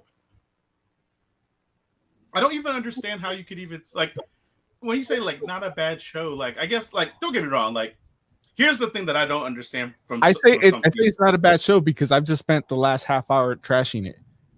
Yeah, So but I gotta guess point what I'm out saying those is are just little, I can little understand if people were saying, "Hey, I was expecting a He-Man show and I'm disappointed by that." Like I was expecting a show with He-Man as like the main character, as the main protagonist, and I'm disappointed by that. I can understand that because, personally, I wasn't disappointed by it, but I was not expecting. I was fully expecting He-Man to be the main character, and when it didn't happen, I was pleasantly surprised just because I was like, "Oh wow!" Like it's not often I watch a show and I'm like, "Oh, like I didn't see that coming." You know what I'm saying? So I'm like, "Okay, cool." But I can understand totally why some people would be like, "Oh, that's messed up," or not messed up, but I wanted something different to happen because I want He-Man. Cool. You still get He-Man in these episodes, but it is only like a sprinkle of He-Man here and there. It's not like it's his show. However, like if you're just like, "Hey, I'm a fan of Masters of the Universe," it's like I can't understand how you could be like, this is a bad show, but I like Masters of the Universe. Like if you only like He-Man, okay, I guess. Like if you only like He-Man, but again, it's like He-Man only has so much personality. And here's my thing. Yeah. Quick. The show itself is good. People should watch it. The thing is, the thing that bugs me about this show has nothing to do really with the show because it's Kevin Smith. Kevin Smith and what he said and what he's done makes me like when I watch this show, it feels like I get the same feeling that I get as if I put on the Cosby Show. What? Like that's Come how on, man. Are you calling Kevin Smith a rapist? No, he's saying that rapist of my childhood. Okay. No, it's just dude, like especially after the Orko comments, like I felt like that he was personally laughing at me, like right to my face. So I do get a little bit of a, there's something there when I watch it. And it's not the show's fault, it's all Kevin Smith's fault. Okay. All right. Well, hey. Look, my biggest problem with the show is not even the show, it's Kevin Smith. So but I'm look, yeah, never mind. Like Mo said, how does it affect me? Well, Kevin Smith affect me pretty hard. So there you go. That's why I have problems with the show because he laughed right at my face and called me an idiot. He did that when he ripped off all games too. I didn't even want to get to that, but yeah, that did happen. But I feel like that wasn't our fault. No, it wasn't our fault at all. Or his. Yeah, it's not like. Yeah. It's Scott's fault, right? Like he was telling him all about. Gave him all the secrets. Yeah. I mean, listen, I know like. And now it would have been Kevin Smith is making money. Scott's making ice cream. I mean, ice cream make money though. Yeah, but he's got to pay the food truck mobs, and then now he's got to pay the city mob. The food truck bombs. Look, the taco truck You think I'm cartel, joking? man, they're not a joke, dude. Yeah, you think I'm joking? I'm not joking. Like he's like, fuck. Now I got to deal with the city mob. Like he had to deal with the food truck mob, and then now he has got to pay off the city too. Yeah. All right. So let's just do some ratings real quick. Jay, what's your final thoughts on Masters of the Universe Revelation, and what rating would you give it? Overall, I like it a lot. Some of the fight scenes seem a little safe. Okay. Yeah. So I don't know what the rating is. Like, if it's a Y7 thing, then I get it. But other than that, like, I like it. Like, I would give it a 4.5. There you go. Moses Magnum, what are your final thoughts on Masters of the Universe Revelation, and what rating would you give it? I 4.5 sounds good. I really liked that first episode. It just gave me something new and different. You know, when the comics came out, and I was like, it's gonna be the same old shit. You know, the endless war between good and evil, and then it's like, oh, it's the end of the war between good and evil. And it turns out that, you know what? Let's keep these guys fighting. It's like when they took over, when they toppled Saddam Hussein. Like he needed those dudes, those crazy guys, to keep them in check, and taking him out creates a whole other problem. And now we're dealing with this whole other problem. And I actually like that. That makes it interesting for me as a grown man that used to watch He-Man back in the day. This it's like, okay, I'm glad I'm going back to it now. Yeah. Okay, cool. So what's your rating? 5 out of 5. Oh, you just say 4.5. You said 4.5, didn't you? Yeah, but you asked me again, and I forgot that I said it. So 5 out of 5. There it is. 5 bulging pec muscles out of 5. There it is. There it is. Oz, what are your final thoughts on Masters of the Universe Revelation, and your rating, please? If I can push Kevin Smith out of my mind, it's a 4. It's well done. It's well animated. Everybody acting in it is good, except for Sarah Michelle Gellar. Mm-hmm. It's not even, well, I mean, yeah, she's the worst one in it.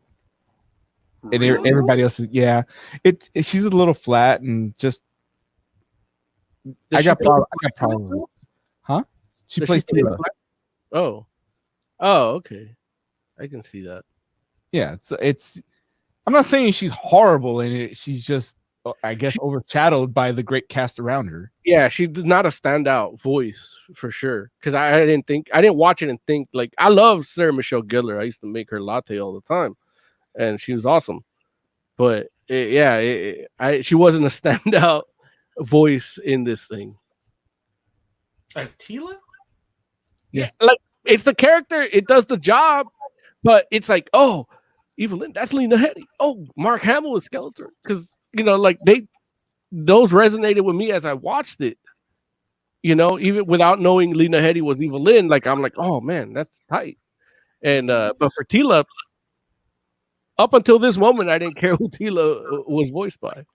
Okay, that's fair. That's fair.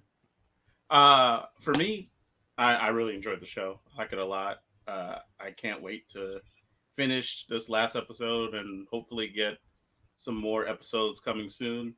Yeah, it's just a really interesting take on that world, and to watch where everybody ends up, you know, in the wake of what we would consider some of the, like, main characters disappearing and getting taken off the board. It was really interesting. So yeah, I'm gonna give it a 4.5 out of 5. I liked it a lot.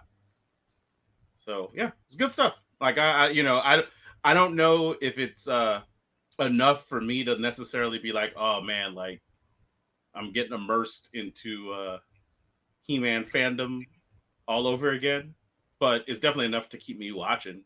So, and I bought the prequel comic, but I haven't read it yet. So, yeah, we'll see. We'll see. It would be interesting to figure out or to read that. If I was a good producer, I would have finished it and then talked about it. But Oh, we don't I expect you didn't. to be a good producer. I know. Listen, I didn't expect it of myself. I was like, what? Who bought this? If you don't have expectations, you don't feel disappointment. There it is. That's what happens. Listen to Uncle Magnum, kids. No expectations. shoot for the ground, kids. Shoot for the ground. No, expect everybody else to shoot for the ground. Because honestly, if they disappoint you when you expect them to fuck up, you're good to go. Yeah, Oh man, no, I'm just playing. like you hopefully won't no be kids- disappointed because that's what you expect. Hopefully, no kids listen to this show.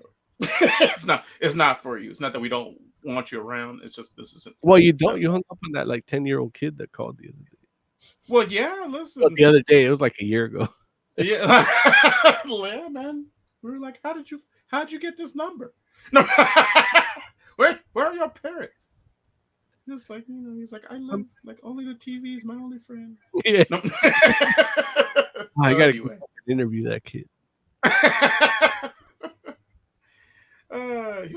He'll call back in like 5 years and be like, y'all are my role models. Yeah, we could have been his paternal figures, man. Right. There Yeah. it is. Oh my god. You know, I don't got no kids, man. I feel bad for the kid that is raised by the four of us collectively. Look, One messed up that's look. Honestly, like a remake of Herman's Head with us in Herman's Head would be awesome. I don't know, man. I feel like I'd be that friggin' that would make me like the dude with the glasses. Yeah, I don't Yeah, know you're if the I wanna be conscience. that- yeah. Huh? You're the conscience. You're the one that. Oh, the tries to conscious. make you So I'd good. be the woman? Okay, look, sexist, whatever. No, I'm just saying that was the conscience, right? Right. You There's were. there's only 4 people in there, it said, right? I thought it was 5, but yeah, it could be 4. I remember that they had like the fat guy, right? That was like the Yeah, impulse the person, impulse, the id type. right? And then Yeah, you had Carl. like the Yeah. intellect. That's me. Yeah, I Clearly. guess you do have the glasses. And then you had like the sweet person, like that was like his conscience, was the woman. And I thought That's there was you. one other. Who was there? One other person? There was 2 women. There was the one that was the blonde chick, pretty girl, and then the one that voices Lisa Simpson. I don't remember a second woman, but She was I, like I, Eros or something. I haven't whatchamacallit, I haven't watched Herman's Head in decades. So I loved it though. I loved Herman's Head back in the day, man. It was one of my favorite Angel. shows. Angel was his sensitivity. Animal was his basic drives. obviously. Mhm. Wimp was his anxiety, and Genius was his intellect and logic. And there's So jealousy that showed up once, and She blonde? no, jealousy was Bobcat Goldthwait. Oh, He was like a guest star in one Also episode. had people coming in and out. Yeah, and God apparently, Leslie Nielsen was God. That fits. Okay, I'm surprised you didn't have anything to say about Herman's Head, Jay. You know, He's on- I remember not liking it. And Lisa Simpson was in it. And there was one episode where the fat dude was like, he had toned himself down because they were interacting with this little girl or whatever. And he got like super protective. And that's everything I remember about Herman's Head. there's an episode where Lisa Simpson is naked. Well, they're all naked, but she's there. Oh, Dude, that's hot. is it though? Yeah. She's cute. Especially back then. She was like Yeah. really cute. Okay. All right. guess we should do some news and talk about Comic-Con at home. You want to do a news theme or? What's the other option? I mean, I don't know. Like you're doing Comic-Con at home. Is that a topic or is news? No. Let's just jump into it. All right.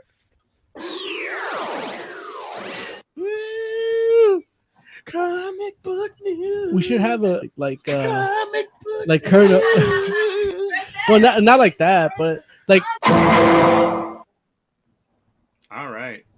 So, Comic-Con at home happened this past weekend. It's like What's so I'm just like I feel like it's so crazy to think that we live in a world now where it's just like Comic-Con happens and I feel nothing about it. Like it's so weird. Like it's like, and like even if it's like, you know, I remember last year, like feeling like, oh man, I can't believe we're not gonna have Comic-Con. That sucks, and feeling like I missed it. You know what I mean? Like I wanted it to be there. This year, whatever. If it comes back, it comes back. And I'm like, why did that happen so quickly? I don't know. And like, don't get me wrong, full disclosure, I'm in a different place right now. So, you know, it's like, you know, this very well could just be me.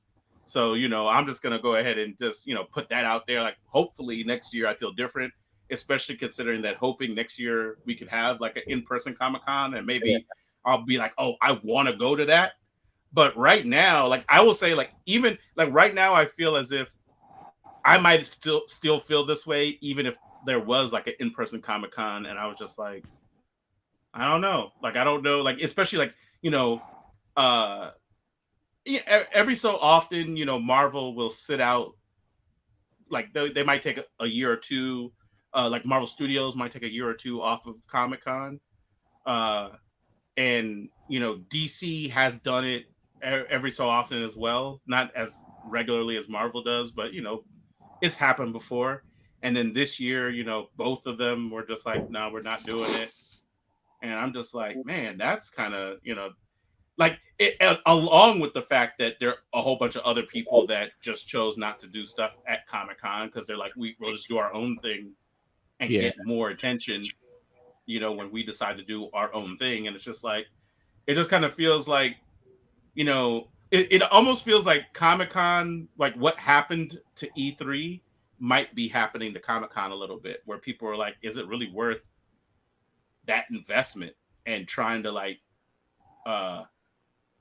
is it worth trying to rise above all of the cacophony of everyone else's noise that they're making, like to do so much more to make sure you get noticed at all with everything that's happening? So, you know, I don't know, man. I laughed because there was a small part of me that kind of felt like, you know, I was a little over it. You know, it's a weird thing because it's something that we all enjoyed doing, and as time went on, we had so little time to actually just go down there and spend time with each other, all four of us and other people, the usual people we run into. And that social aspect is something that I miss. Some of the that you see is there too. I know Emily, like today, told me like she got, because I guess around this time is usually every 2 years or so, it'd be around like today and yesterday, you know, and it kind of like she'll get with social media. They're like, hey, they got to keep you engaged. So they're like, hey, this happened this time 9 years ago, you know, and she's like, she told me that she's just like, this thing came up, I posted this, and it's like I really miss being at Comic-Con. Yeah, and here's one that popped up for me yesterday, and which is me, Larry, and Hey Jewett from chat. Yeah, and he looks totally different than that. He actually. I thought he had grown up to what he was going to be for the rest of his life, but he turned out to be a strapping young man. Like he could be in He-Man. Yeah. He could be Evelyn. Yeah, he could be.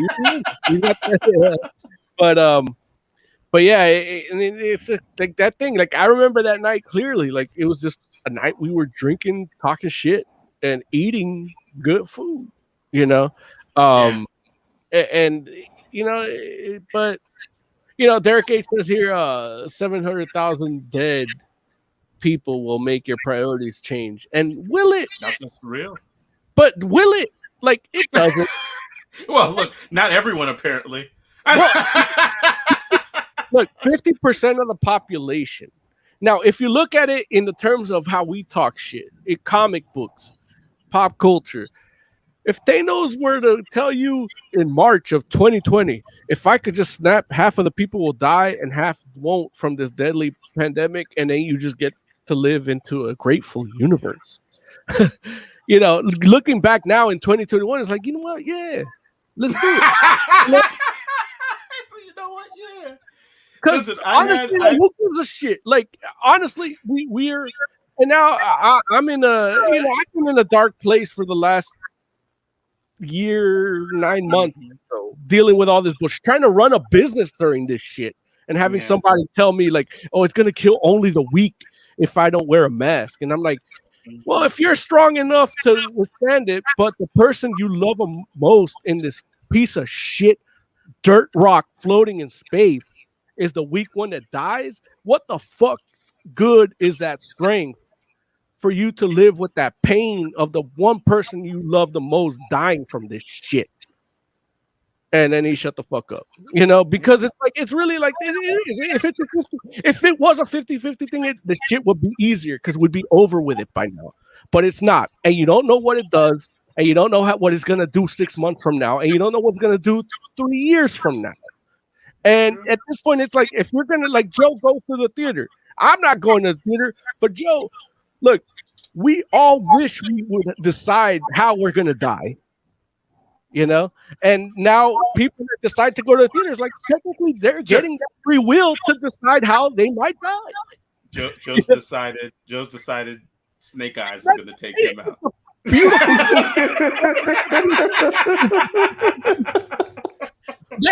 Being able to decide how you're going to die is a beautiful thing. And I, you know, like, I've been thinking about it a lot because it's like, I'm getting older. I don't know if I'm going to have cancer. You know, I got hereditary shit, whether it's mental shit or endocrinological shit. And it's like, yeah, you know, at some point I'm going to have something tell me I'm going to die. And I'm going to be like, do I want to really try to prolong this pain? Or am I going to be like, you know what? Today's the day I choose how I'm going to die. And, you know, it's something I think about a lot. And it's like, yeah, right now, motherfuckers don't want to get vaccinated. They're like, yeah, you know what? I'm kind of, if they were just telling me I don't want to wear my mask because I think this is how I'm okay with dying. Like, you know what? Respect. I'll cut your fucking hair. I'll still put a mask on you because I'm not going to be the one giving it to you. I deal with a bunch of motherfuckers. You know, I go to the gym. Look, I don't know. There's a whole new level of prejudice now. Because it's like, if somebody says I'm vaccinated and I look at them, I'm like, you ain't vaccinated. There's ageism involved, ageism involved, racism. Like, there's all these factors that come now whether I decide if they're vaccinated or not. You know, it's like, like, I got 3 TikTokers count. Yeah, you might not be vaccinated. And that's how I live. That's how I live my life every fucking day as I do business, as I try to get my body in tip-top shape in case if I get this, you know what? At least my blood's circulating to give me a fighting chance. You know? Out here looking at folks like you got that high viral load look. I was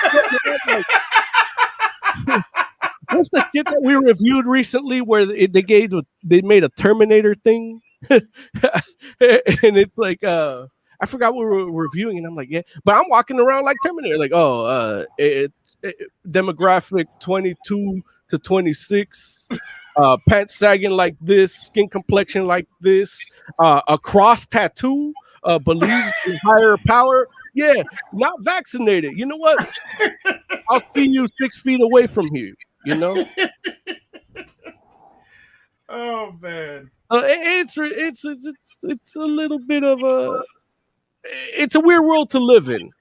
And there's certain things, like I know, Larry, you hung out with me at the barbershop, cut your hair, and you said, I really do want to get together and hang out with Joe. And it's like, and I know, because of how I talk about going to the theater, I'm not going to a fucking theater. Yeah. I'm not going to a fucking bar. I'm not, I maybe I'll go to a restaurant if I can make a reservation for myself and do that. I'm not even trying to eat like that as it is. So, I'll figure something out for the situation. Right. And I told you, I'm like, well, if you told me, I don't know what you're going to be like to hang out, what you're up for. And I said, look, if it's you, me, Joe, maybe smoking a joint, drinking a few brews and talking some shit about comics or shit about life in general, like, I'm willing to die for that shit. I'll choose to die with that. I noticed you didn't mention me, but okay. Well, this is something that, like, in the next, like, from when he told me, possibly within 8 days of, and I know you're not going to be here. And guess what? You piece of shit motherfucker, anti-tokenism, like, I'll do it for you too. I thought that went without saying. Yeah. But I apparently, like to hear it. Yeah. But like, but she likes to hear it. I want you to come out here so I can take you to the gym again. And guess what? They ask you if you're vaccinated. You say yes. I'm not going to be like, no, he's not, because they don't enforce that shit anyway. So they don't care. They care about the money. So if they don't care, I care. Yeah. Do they actually ask? No, they were trying to at first, and then people, look, even this in the height of it in last year, March, when they made the mask mandates, they're like, they gave me shit for not having a towel and a mask. And then when I came back, that same dude didn't have a mask. And I told him, look, I'm not mad that you made me pull out my backpack from the towel from my backpack. I'm mad that you wasted my fucking time, because I have a limited amount of time before I go back to work while they let me. And I spent 5 minutes looking for my towel, pulling out my fucking underwear and my fucking shit on your fucking desk to prove to you that I had a towel. And then you over here laughing and hugging with another motherfucker, but you're cool with him, so it's okay. You can waste your time like that. You wasted my time. My time's more valuable than that. Yeah. I don't have time to coddle your shit if you're not going to be like that with everybody. Yeah. Yeah. So it's like, we're all gonna fucking die. We were destined to be worm food from the moment our first heartbeat, the moment our sonogram noticed the first heartbeat. So I'm okay with it. Yeah. Your mom got a sonogram? From the moment your dad went like, oh, into your mother, you were destined for the grave. Oh my God. Yeah. And that's just it. That's where we live at now. And you know what? If it was Comic-Con, if they said, "Oh, we're opening San Diego Comic-Con, come get your white cover signed and drawn on," I'm in. Mo, like, this is how I die. Look, if it's worth it, it's worth it. You know. My problem is, it's like, I don't want to give it to somebody that I care about and be alive when they die. I don't want to suffer the pain of that. So I think about it in that sense. But if they don't care, they're all out here doing their shit. Why should I care? Yeah. But because there is Comic-Con at home, we have a Comic-Con mode deal. So you can say something. Well, listen, I guess we should might as well go into that right now. And that way we could come back and actually talk about some Comic-Con news. So here we go.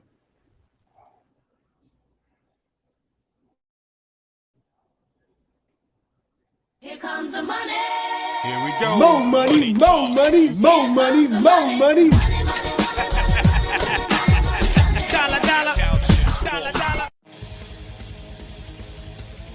Greetings from Comic-Con at home. There's an award show at Comic-Con called the Eisners, if you don't know. A lot of books get awards, a lot of artists, just like the Academy Awards for comics. And then if you're walking the sales floor, you're going to pay inflated prices for these, because guess what? They know you're going to want to get them because the intrigue of the awards, and the artists are there because it's the biggest convention of the year, and you can get it signed and all that. So you pay a lot more for these books normally at the convention floor, but since Comic-Con's at home, Comixology is bringing you a deal alongside with Image Comics on their Eisner winners and nominees books, and among those is Gideon Falls. You know, Jeff Lemire's had a big year with Sweet Tooth being a success on Netflix. It was, I think, the second most watched English language show on Netflix worldwide. So Gideon Falls, which is going to be a TV show too, that's 50% off. Crossover, a book we reviewed here on Fantastic Forum. Check the link in the description possibly for a review of that. But you can get first volume for like $6 or something because it's half off. There's another book called Head Drop that I was intrigued by. It's just a one graphic novel, and it came and went because guess what? 2020 was a weird year for comics, and I never got to read it, and now I get to read that whole series for like $2.99, you know. And Family Tree, another Jeff Lemire book, that's 50% off. We reviewed that here on Fantastic Forum as well. So yeah, 50% off Image Eisner sale, only at Comixology. The sale ends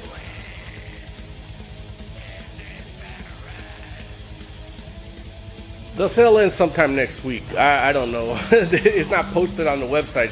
It might just be on sale for the near future. We won't know. But yeah, as always, I'm Moses Magnum, saving you a little money with these Mo deals.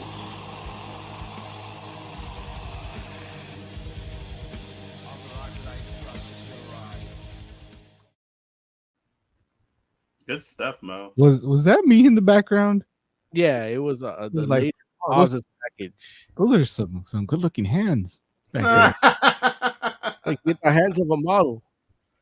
You know, I'm mad that you found a use for those bowls in that last Oz's package because I was like, man, I want those. I've been giving my dog yogurt off of one of them. Yeah. He had belly problems, man. He needed the probiotics. Yeah. Here's Well, it's a here's husky. Yeah. His dog's a husky, and they got sensitive stomachs because they're supposed to eat like squirrels and rabbits and shit, whatever they find. Yeah, Kibble was going through them like, yeah, Mhm. it's And the wrong brand will fuck them up. Like, we're dealing with hyperkeratosis and skin rashes depending on the food we give them now. There was one point that my dog was eating better than me. Like my wife was making him chicken and rice. I'm like, what the hell? Why am I eating chili? Last week I was on vacation and I actually got food poisoning, and the dogs got food poisoning too, and we all ate the same thing. It's just chicken and rice for like 2 days. crazy. Hex out of chat saying, Mo out here, you can die after you save some money. Yeah, look, your loved ones are gonna have to pay for your ass if you didn't get like life insurance. So might as well save some money so you can leave them those measly cents so they can sell you somebody else's ashes. All right, so Comic-Con at home. Yeah. I will tell you, again, full disclosure, I didn't watch any panels. I just looked at the Nobody did. news after the fact. I Say what? watched. Nobody did. A lot of those panels have like views in the hundreds. Yeah, Obviously, you're gonna have your wall like that. It's gonna have the thousands. That's what everybody's gonna watch. But all like a lot of the regular panels views in the hundreds. well, and that's the content they're creating. At this point, they're content creators, and they just premiere it at a certain with a schedule. You won't know until 6 weeks from now, a year from now. Ultimately, until like that video dies and nobody watches it ever, you won't know how many people watch it. Because the panel is just that. I mean, half of these panels would have a 30, 45 person room in one of the halls. So if they got anything over 50, they're promoting their shit more than they could have ever done it at Comic-Con. Yeah, and Heck Yeah. in chat says I was working during Comic-Con. Well, that's the beauty of Comic-Con YouTube channel, and you can check out all their panels. Yeah, And- they're all still there. They're up. One of our guests had one. Home is what is left over for Comic-Con at Super Spreader. whatever you want to call it. No, Like, when I- Comic-Con giving. Oh, did Oz freeze? Oh yeah, he's frozen. He's on that J internet. Although Jay's internet's been stable as fuck once we started. Yeah. Like he at the beginning he's like, I'm having problems. Jay, why did you? All of a sudden it sounds great, looks great, and then Oz is over here like.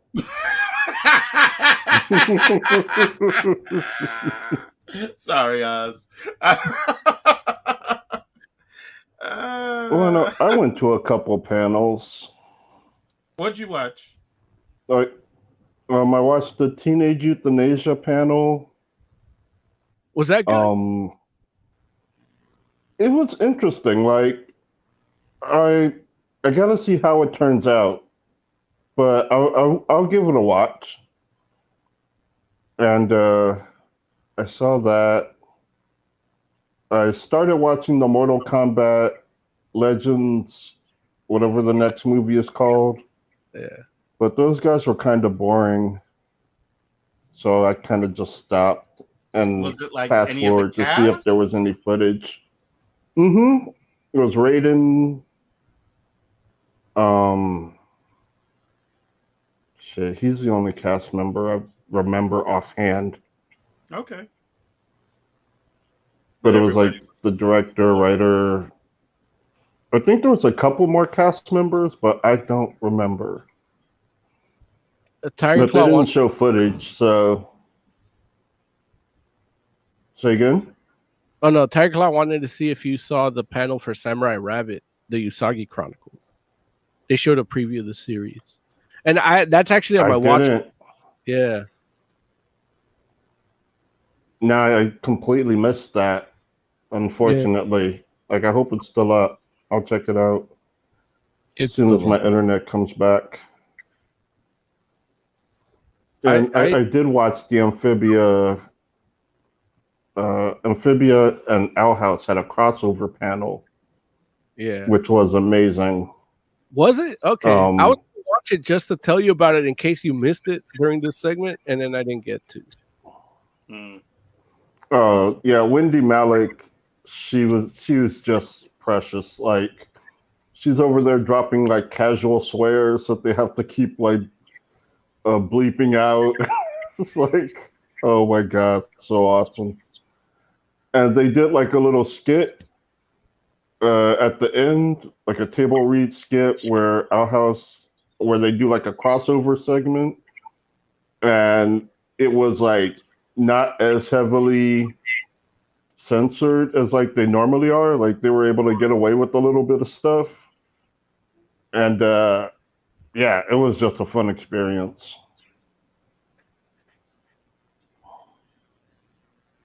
Cool. Yeah. What else? Or Oz, was there anything that you heard about or that you actually got to see after the fact that you're like, okay, that was like interesting from coming out of Comic-Con this year? No, as I did last year, I said I ain't messing with that nonsense. I'll be there in November. Impress me then. Which brings me to the question: what about collectibles, statues, toys? And did you get to see any of that? Any previews or anything coming out? Any opportunities to? I mean, there were the usual kind of like, or I guess it's usual now because it happened last year. But there was stuff that was like Comic-Con exclusive type stuff that came out of like the major retailers. You know, like there were some like Comic-Con pops and some like stuff that was exclusive coming out of like, you know, like Hasbro and what's the other company that does that often?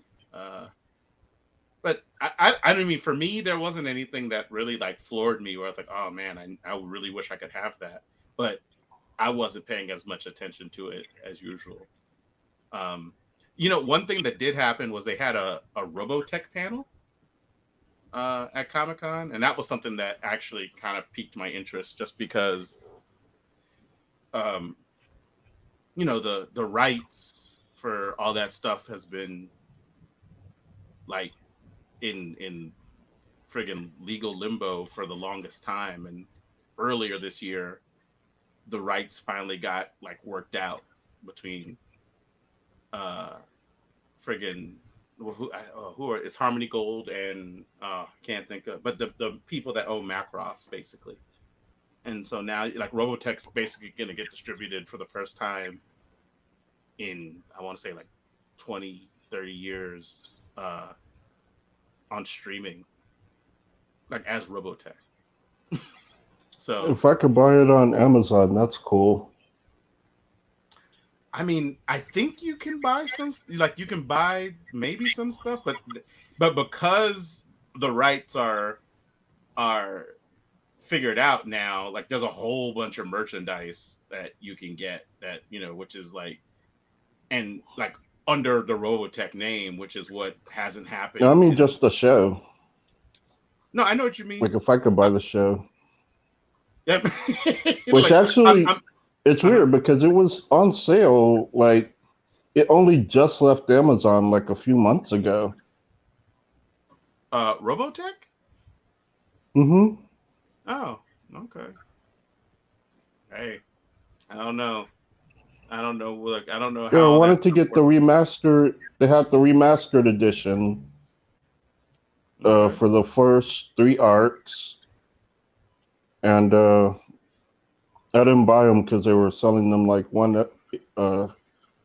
episode at a time instead of letting you buy the whole group. Hmm. No, there you go. So yeah, I wouldn't be surprised if that stuff happens sooner than later, but we shall see. But yeah, so there was like, if you're into Robotech or if that's something that you like, which, you know, it might be hard to find so many people that are, just because it's been hard to like get your hands on and the kind of thing, like people weren't able to really promote it, you know. I'm but into it.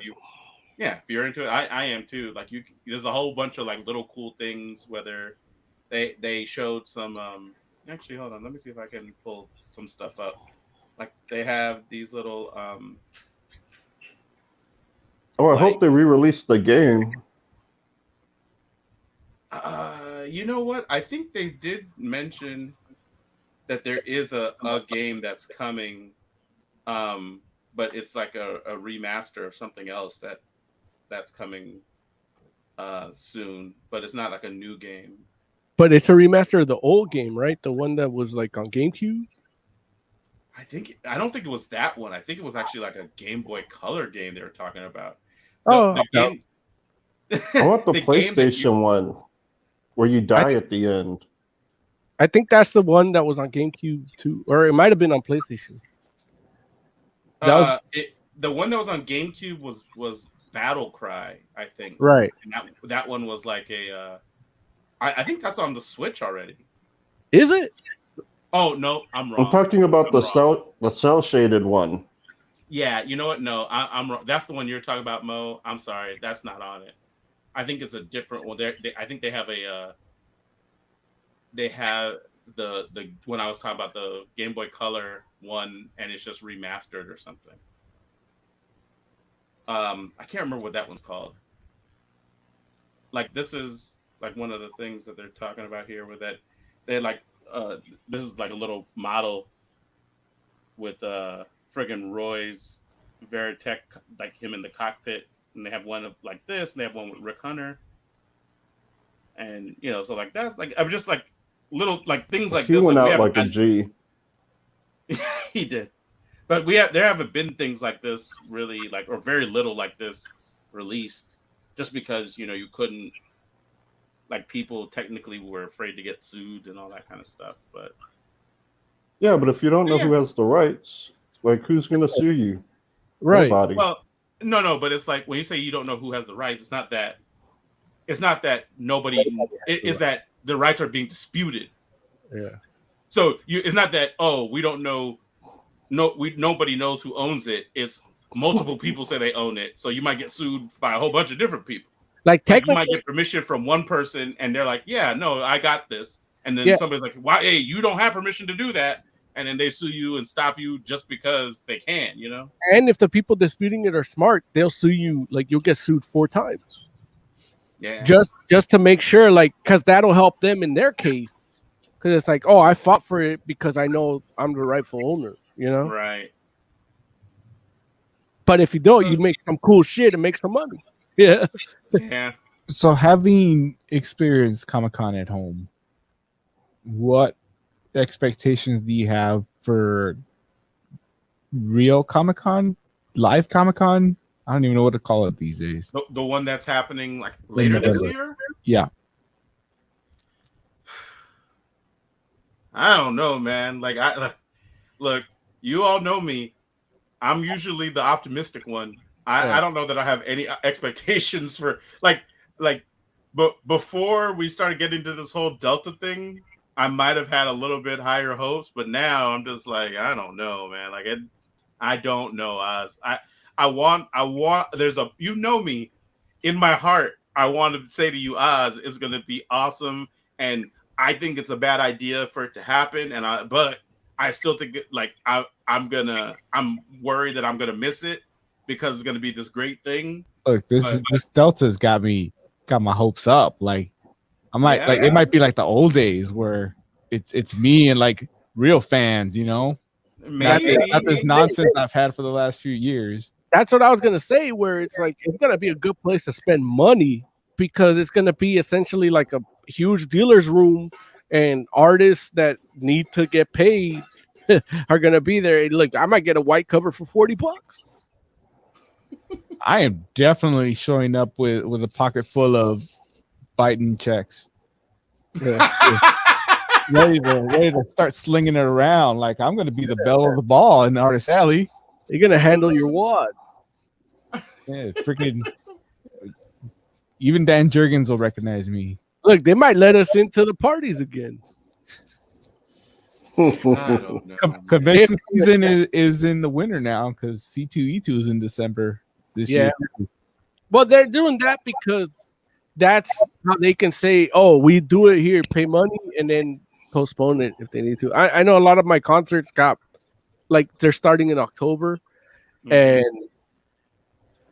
I don't know if they're not what they were when I bought the tickets. Like I'm only getting credit for the headliner shows now, not like if I was going for a supporting act or that combination of bands. Like I'm not getting that anymore. So like if I wanted, for example, I wanted Testament with Black Dahlia Murder, and them together, I'm like, fuck, I'm in. Like when that tour was announced, like they co-headlined. And I bought the ticket for their tour because they had just put out 2 awesome albums each, or one each, respectively. And now it's like they got the Black Dahlia Murder Out of the Sewer with a bunch of other really good bands, but that's not the one they gave me credit for. They gave me credit for the Testament one with a bunch of cool bands too. One I'm not a fan of, the other one I like, and then Testament I like. So it's like I would have much rather gotten. They split it, so my credit only works for certain ones, and it's like that sucks. It's disappointing because if I'm gonna risk dying, like I'd rather do it with the Black Dahlia Murder one, because they even had the flyer, like they're selling the poster, and it's like it's them. It's called Out of the Sewer because they're coming back, and it's like a parody of a Ninja Turtles cover when they're looking out from the ground, but it's the guy looking like that. And they actually got an artist. That's to draw hilarious. Yeah, I love it. And it's like Carnifex, Rivers of Nihil, and fucking Black Dahlia Murder. Like just those 3 bands alone, I'd pay top dollar for. Yeah. Yeah. And I didn't get the credit, but they sold out real quick too. So it's like I didn't even get to go because I'm like, well, is my credit going to work for that? Because they announced that before they told me where I was going to get my credit, and then by the time I knew where my credit was happening, like it had sold out in LA. So I either got to go to Vegas and get more super spreaded, or go to San Diego and miss work. Yeah. Yeah. Yeah, Vegas is definitely not being super cautious. No, no, they are not. It's Nevada, man. That's where I'm flying into. If I fly to LA, I got to quarantine. I Yeah. got paperwork. If I fly to Vegas, they don't care. They don't. Long Beach Comic Con got canceled for this year. Yeah, no big loss. I remember when we canceled it. You remember when we canceled it? Yeah. Oh wait, that was WonderCon. Yeah. But Long Beach was set for September for a while, and now they're like, Well, they see in got canceled 2020. for a different reason though, because that's where they're having the kid in the biting cages. They got canceled because the convention center is Yeah, the convention center is housing those kids in the biting cages. and they're gonna be there until September. Well, they're still there. Like now, they did manage to like find their parents for a bunch of them, and but there's still a bunch there that they don't see them going anywhere for the foreseeable future. Like at this point, I would say just give them a citizenship and put them to work and pay taxes. Yeah, it's the easier and most cost-effective way to do it at this point. Yeah, we'll see. Start them off at a shitty credit score like everybody else. That's the way to go. So So is there any more news? Yeah, Sabrina the Teenage Witch is back. They canceled the Netflix series, and I love the comics, Chilling Adventures of Sabrina. mhm. And throughout this whole time, I've been hitting them on social media, like, "Wait, when we getting new issues?" And and then they tease me, and they're like, "Oh, we're back with the actual artist, Robert Hack," and it's like, "We're back," and it's like it's the continuation of the series, the Netflix series in comic book form. So if you love that series, you're gonna get more shit. But they're actually issue 9 is coming out too in October. So But Mhm. she dies at the end of that. it doesn't matter. Like that show sucks, so the comic's gonna suck, and they're gonna make like the people that like that are gonna pay for it anyway. Like so, I don't give a shit. I'm just the Chilling Adventures, the OG one. They're doing issue 9 again. They're doing issue 9 finally. So that's all I care about. So it did come to fruition finally.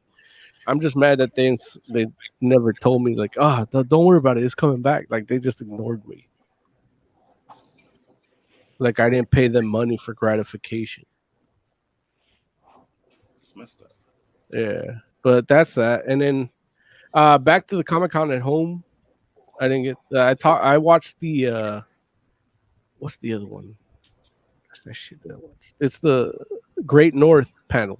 That was really. Oh, yeah. Yeah. Yeah, it was good. They had technical issues, and my criticism. I mean, I put a lot of work into how the little square you see my face in, week in and week out, and we do this live, and I can't. It doesn't make sense to me why some of their shit, like everybody's shit across the board on Comic-Con at home, looks the way it does. If it's all pre-recorded, and that one actually made a point to talk about when they recorded it like a week after the finale of season 1, which was sometime in May, and Yeesh. it's like they had echo problems, and it's like there's no reason why it should look like you're using your webcam. Like you could just everybody prop on your cell phone and record the panel, and then just send all the files in on the Dropbox.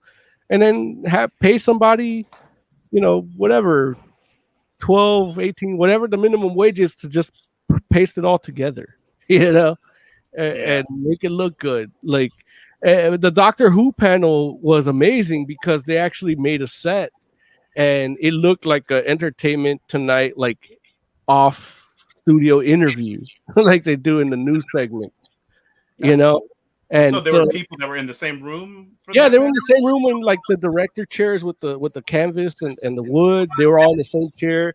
The camera was a nice wide angle that kept everybody in focus. And then they had cameras facing them, and it's like, and I didn't watch it. I just saw clips of it, like just because the thumbnail looked like when you go put your mouse over it, like it shows you what it looks like, and I'm like, man, they did a good job. So I just played it, fast forwarded, and then it's like, okay, that's how it should be done. You know, They're English. They got pride. I don't know what it is. I think the thing is, if you make shit, you should have pride in the shit you make. That's why Fantastic Forum looks how it looks sometimes, because we put a lot of work. Yeah, we do a lot of work. Like, how dare you, Joe? Up your pride, Joe. No, Up your pride. Not talking about. I wasn't laughing about the show. It's just a personal project that I did that I feel so ashamed of, and it's like, yeah, I don't feel much pride for that. I don't. Process, Jay. But I should, I guess. But well, if you do or don't, like, that's on you. Like, you're entitled to it. And then honestly, it could be amazing. And if you still don't feel pride for it, I salute you, because that shows a level of neuroticism that'll make good fucking content, and it'll strive you to do your best every single time you hit record on the fucking camera. So, you know, Oz, I know Oz does this where he posts his unboxings and he's like, let me know what you think before, you know, he just gives it to us and we see it. And I know I have a Sandman review. I've been teasing it on the live stream, and I don't feel like it's ready. Like, I have to reshoot the whole thing. Yeah. Really? Wow. Yeah, and it was actually done well because that particular week I didn't have time to actually sit and shoot something. So I did it like across multiple days at different points of the day. So it looks like, when you edit it together, it just looks like you're following me throughout the whole day. And throughout the whole day, I'm just giving you a little tidbit of what I thought of Sandman Lock and Key. Mm-hmm. And but I'm still not happy with it, so I got to redo the whole thing, and that's what happens. I shot a video a couple days ago, and I started editing it last night, and realized something was off, and I literally set up a whole different studio to make an apology video for the quality of the video that I was working on. So that's coming soon. So you did a second shoot to apologize for the quality of the first shoot. Yeah, look, I stood in a barn that was 82 degrees with 80% humidity to shoot an apology for what, like, the little mistakes that I noticed in the video that I was making. So this is what I do for you, the people. Yeah. Hit subscribe. The 13 of you that. But you're the most important 13. No. Yeah. But you know that, I don't know. Like, I guess when they think of a Comic-Con panel at home, they're just like, just give them whatever. You know, that we were talking about the numbers that these videos gets earlier, and that one had 1,900 views. And I know for the Dr. Hugh. No, it was the Great North. Dr. Hugh. Hugh. I know. I don't know what happened there with Dr. Hugh. Even though that sounds pretty cool, though, like the name of something like Dr. Hugh. Yeah. That's the person, the color doctor. Yeah, the tokenism doctor. But anyway, I'm sorry. Oz left his. Oz had to be off camera. He couldn't laugh too hard at that. He's like, I enjoyed that too much. But yeah, they have 1,900 views, and it's like, I know cooking videos that have more, you know, and it's like, but it's the Great North, and it's like honestly, the quality of it is just what people are going to be drawn to. I know one of our past guests, Jessica, saying we did a video when we talked about the Mandalorian finale. She was one of our guests here, and she did a video that's actually a very it's a good video. Yeah. It's about indigenous in pop culture, indigenous people's representation in pop culture. And she interviewed Taboo from the Black Eyed Peas. And he's been writing comics and stuff, and it didn't show up on the Comic-Con at home. Like, I was actually actively searching for it because I knew it was coming up, and it doesn't show up. It didn't show up. So I don't know if they rejected it or what happened. I know you can see it on her socials, but that's not the point. The point is being part of this thing. So I don't know who picks and chooses what, or if there's some quality control. But if you need consultants, I'm available. I'll tell you to fix shit in 15 minutes. And there was another one where it was like a couple of the dudes from like Mad Magazine and like Sergio Aragonés, and they were like spotlighting Jack Kirby. Okay. And I want to hear those dudes talk about Jack Kirby, but it's literally like their cell phone camera and their cell phone audio without a headset. Like, and it's like, dude, like these are Sergio Aragonés is a legend to me. And Right. it's like, he has a nephew that knows how to use technology. You know? Now, it wasn't even that bad, but it just takes me out of that experience. It's like, if you're going to do Comic-Con at home, give them an experience that they feel like they're at Comic-Con at home. You know what I mean? That's my biggest criticism about it. And that's kind of what I do here. And I know I get annoying with you guys about shit, but because of that, because we're creating an experience. You know, if you only watch us for 30 seconds, those 30 seconds are going to be an experience. You know? Listen, every one of us at this point has been railed on by you for what our camera quality looks like, or what our internet connection is like, or what our backgrounds, what's in our backgrounds, what's not in our backgrounds. Yeah. Like, you know, and I personally at least have witnessed it once where you did it to yourself. And I was just like, that's weird. Yeah. You know, like you basically like almost cussed yourself out, which is a strange thing to do. And it's just like, you don't do this for me. Like, I don't get anything from that. You know, you feel free to keep that dialogue inner if you want. But I would don't suggest that either, because, you know, you shouldn't talk so disrespectfully to yourself. Mo yelling at me was the push I needed to get this camera.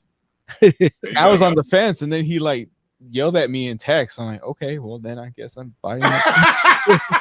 All right. I didn't like how out of focus some of the things were. Like, honestly, because he doesn't. If you don't watch Oz's unboxings, like, they're great. Like, it makes me want to buy everything, except that when he does at the end, when he brings everything out and he's holding it from here to here is out of focus, and all you see, exactly. Like, he's showing you, this is what I got. This is how it looks in my hand, and it's like that's the selling point. Right here is where it should be in the most focus. Wow, this looks really good. Yeah. And the funny part is, this isn't the camera I'm going to use for those videos. Oh, see? He's going to have to mess it up. Yeah. I'm using the old camera because it, I'm actually working on the Oz's package because everything, I was going to be passive aggressive about it and just do my own Oz's package and have it like, was it actually you were going to keep it like Oz's package still? But I'm handling Oz's package. You're handling Oz's package. Yeah. And you know, I bought a placemat to set it down, like a background. I got 3 cameras set up, like everything. And I'm like, I want to show him. What you're gonna make your package look better than you make it look. Right. I'm like, I need to buy 2 more cameras. But it's a lot of energy and a lot of work. So it's like, why don't I just be constructive about it? Yeah, it's easier to do that. But I actually have what I bought. Like, I still haven't opened it. Like, it's there to do that. I don't even think anybody else could buy any more of it. Like, it's a discontinued item. No, jeez. We'll bottom out. But you'll have to hit like, subscribe, and the bell to find out when that comes out. So, any more news before we get to our final thoughts? Frank Miller is going to Thought Bubble convention in England. Really? Yeah, even though nobody wants him to go. Oh, why don't they want him to go? There's a lot of people from the Muslim persuasion in England, and they're mad about it. And they actually spoke to the Thought Bubble convention people, and like, I don't want to be, you know, they're still mad at him at Holy Terror and about Holy Terror, and rightfully so. I mean, the world's a different place, especially for Muslims, you know. And as time goes on and we're less ignorant about those issues, you know, we can see how we can actually use, well, look, this is me making excuses because I love Frank Miller, but we can actually use Frank Miller's Holy Terror as a learning moment or a teaching moment about knee-jerk creative reactions in comics, which is something that happens, and half the time we don't even know that it happens, you know. One of the small press people said, I don't think I can be going to you guys if you have Frank Miller. And they said, oh, you know, we're gonna handle it, don't worry, and we want your business, we want you getting the booth and everything. And then like 8 weeks later, which is I think 2 weeks before the show happens, they told her like, yeah, you're the acceptable loss. Yeah. Yeah. Which is not surprising. Like, we need Frank. We need Frank. Yeah, I mean, Frank is Frank, and look, Frank might not be here for a convention, a live in-person convention in 2022. You know, true. So just anybody trying to get their Dark Knight Returns signatures and shit, like they're gonna pay premium for that, and that's the problem when people think about ideologies and shit, and it's like, you know what? The only ideology that really matters to anybody is fucking money. So well, you know, it's interesting though, because I feel like that's changing a little bit. Like I feel like there was a point in time where a person like that, like a small press person like that, wouldn't necessarily have made that stand. They would have wanted to, yeah, but they would have been like, nah. But you know, it's like there's a I feel like there's a generation of people that are growing up that are very principled. We're in that in between, that flipping of pages of human history. You know, like we're in a transition page, and you know, I said this when was I about 4 years ago, where it's like, you know, healthcare is not going to be fixed because we have too many old people that need taken care of. Once they die off, and we have a new slate of people, you know, people of our generation that aren't having kids. We're gonna see where, you know, we might have a shot at a universal healthcare thing in a reasonable way, and then once, you know, it's a pendulum swing. So then once the few that did have kids, their kids have like 9 kids, or we have a catastrophe or a war where it puts in the social unconscious for them to breed more, then we're gonna have another problem. But by then I'll be dead and I don't give a fuck. Yeah.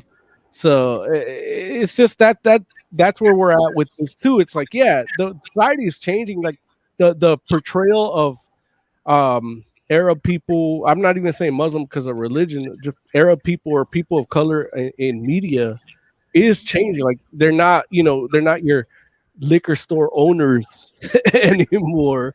They don't speak in an accent anymore as much. You know, like it's changing, but we still have that old way of thinking still around and still having some form of value. And you know, it's only about 5 more years. Like, yeah, you know, I would tell that person, I forget the name, and I didn't do the pre-production as well as I should have. But I would tell her, like, hey, you know what? Let him make his money because it's the last he's gonna make in a couple years. It's the only thing he can make during pandemic. And it's what you can make during pandemic. So make it this year, because next year you might not be here. And in 5 years, people that think like him or felt like him in that moment and expressed it in that way and have some form of influence might not be around. Did Frank Miller ever like express any remorse for that? Or no, I don't think he expressed remorse. I know one of his comments when asked about it, or in the last few times, I know he had a health thing, so he deteriorated and he shied away from everything for a good 4 years or so. Mm-hmm. But he said that, you know, I write what I feel in that moment, and that's what comes out, and that's a snapshot of where I'm at in that point in my life. Mm-hmm. And it's not, you know, necessarily where I'm at now is not where I was before that, mm-hmm. but it's where I'm at, and you know, I mean, again, who wasn't like that? There's a 75% of Americans were in the same boat he was. Yeah. They just didn't put it on paper. They just nobody give a fuck what they thought. And then, you know what I mean? Like, that's really it. And then now we're with internet and shit, people feel like people think they care what you think. And so it gives you a platform. He had a platform that small press person wishes they had back then. But now the small press person has it now. And it's like, there's money to be made for everybody. Wait it out. And don't shy away. Speak your truth. In fact, if you paid your booth rent for that show and then actually like made a little Instagram live of like, Frank Miller, go fuck yourself. Like, you'd make a lot more money in the next couple of years. That's probably true. So it's all who knows? Like, it's interesting. Yeah, like, you could go either way on that one. But the thing is, I mean, it's a weird thing, the way everything, the business itself works. It's like, you're in the world we live in. And I know from myself, like, I do business and some of my ideals affect how I do business. Yeah. And I have the freedom to actually be able to do that and take that into account. Right. And make it part of my life business model. And that's a bit of like, having that freedom is great. Yeah, it's a luxury. Yeah. But make it to a point where somebody, like, putting it in the hands of somebody else to tell you like you're the acceptable boss. Right. What? I'll pay you the money. It's my tax deductible, and then I'll tell him to go fuck himself. And then if you choose to not have me, you might be on the wrong side of history in 5 years. Mm-hmm. Like, you'll be that badge on my vest or that notch in my belt as I make a name for my business here. Right. All right. Anything else we need to talk about Comic-Con wise? I will say that there was a Wheel or a presentation for Wheel of Time, which I think is supposed to eventually come on Amazon. They said November was the time frame. Yeah. I know we mentioned it a couple of times, fantasy novel. It's really good. I haven't finished it. Joe has. We're both looking forward to it, even though Joe is much more skeptical than I am. Well, but I'm getting there. Wait, say it again. You were excited about Foundation. Yeah, and I read some stuff recently where I'm like, oh, like, that Foundation show may not be as good as I'm hoping it will be. Like, I shouldn't say that. The show looks good. It may not be as true to the source material as I was hoping. That's how I should say. Kevin Smith joint. Gotcha. No, not a Kevin. Look, it's every adaptation, really. Well, but that's the thing where it's like there's deviation and then there's deviation, and so that's how it is. Because I know, like, well, let me put it like this: one of the core concepts of Foundation is that it's a story that's told over a long span of time, where it's like you literally are looking at the history of a galactic empire unfold in front of you. And so because of that, you move through different points in time, and there are different protagonists in each moment in time that you follow, because it's like, obviously these are still people. They don't live forever. So, if you're covering the span of thousands and thousands of years, you have to move to a different person. Now that like what I read was basically they're saying like, oh, well, we figured out a way to have it so that you can have like particular protagonists through each era. And it's like, if you're either extending the life of people, like basically it's like, I don't need to see somebody that was there in the X100 and then I see them there in X12,000 or 12, you know what I'm saying? Like, that's not what Foundation is. And so, but that's one of those things where people are like, well, people are going to want to follow somebody, and it's just like, I That's read not the story something- you tell, huh? I read something that made me think that it wasn't gonna work. When I watched some of the previews on Apple TV Plus, Mhm. and it said executive producer David Goyer. Nah. I was like, yeah, that's not gonna work. Like, yeah. He brought you Man of Steel, right? Like, wasn't he one of the dudes that did Hey, Man of there you Steel? go. Hey, man. Yeah. That's quality DC films, man. That's cinema. They DC'd up Asimov. Oh, well, we'll see. We'll see. It'll probably be enjoyable as a show, and I'll take that. You know, it's like I love good sci-fi, so Yeah, but it'll I'm not. probably be good sci-fi. It just probably won't be a great Foundation show. But I might be wrong about that. I hope I am, because nothing would bring me more joy. Like Foundation is literally Larry, the favorite. world we live in is that your optimism is obsolete. Like, stop trying to be who you were, because who you were is not going to let you where we're going to be in the next 5 years. Listen, all I can do is be who I am, Mo. It's like, look, I may not have shit. I may not have enough optimism to believe that Comic-Con will be good this year, but I have just enough to hope that Foundation will end up being a good Foundation show. But we'll see. Look, they're making it a TV show. That by itself shows a whole lot of promise, but we'll see. Yeah. Okay. I'm mad that I like, if I like it and knowing that in my head, I gotta read some fucking books now. And it's like, I mean, look, like, and here's the messed up part is, like, people that like that show are probably gonna go, and some of them will go and try to read the books, and I won't be surprised if they won't like the books. yeah, Because Asimov is not an easy read, and it's not like, well, that's not true. I won't say it's not an easy read, but what I'll say is there's gonna be a lot more emotion and probably drama in the show than there will be in the book, because the book is more of an intellectual kind of exercise, and you know, it's like him helping invent science fiction because the books are that old. So have you watched Mythic Quest? no, I would like to though. It looks Yeah. funny. It's amazing. Yeah. It's brilliant. Yeah. Like, It looks really funny. Asimov is in it. What? Yeah, Asimov is in it. Really? Yes, and what they do with him is it shows you how much, like, how good this show is, just I'm in gonna watch that now. doing that type of storytelling, you know, Yeah.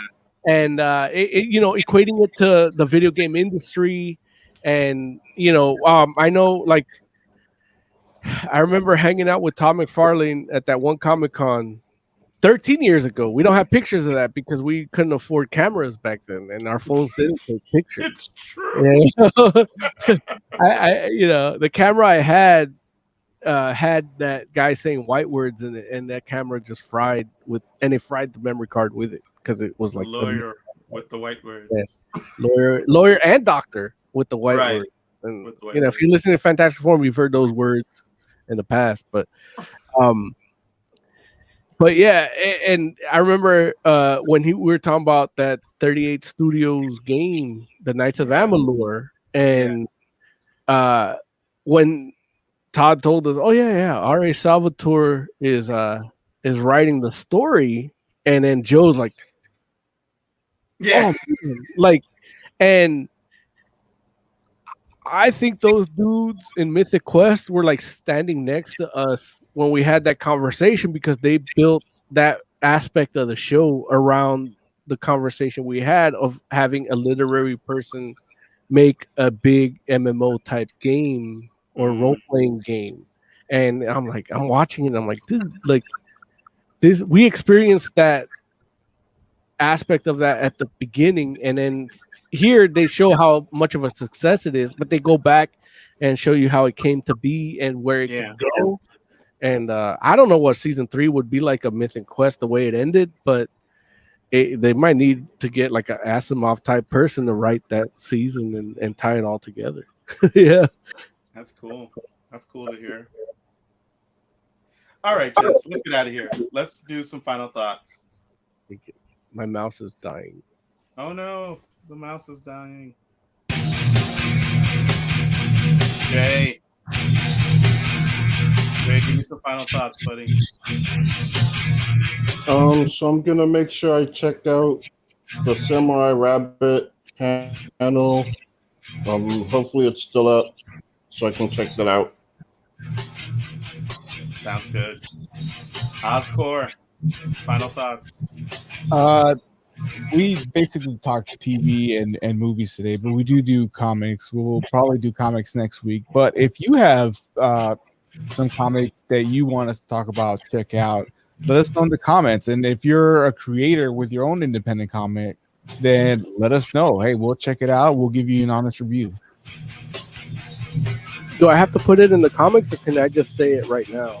Like, You can say it right now. I want to talk about Batman Reptilian. Ideally, you'd do both, but okay. Well, I'll do it in the comics after the fact. I'm actually working on some one shots, and I talked about the Sandman Lock and Key. I teased it. It sounds like I'm being self-deprecating, but I'm really just intriguing you to hit the like, subscribe, and the bell to watch it when it comes out. And there's a one shot for Batman Reptilian coming out as well. So stay tuned for that. On our Instagram, if you like the mode deal we did today, Heck sent me another mode deal that I should do, and since I had already done that, that's going to be on our Instagram soon. And so you got to subscribe to us on that at Fantastic Forum. At Fantastic Forum on everything. We're not that active, but you'll get what you need when you want it.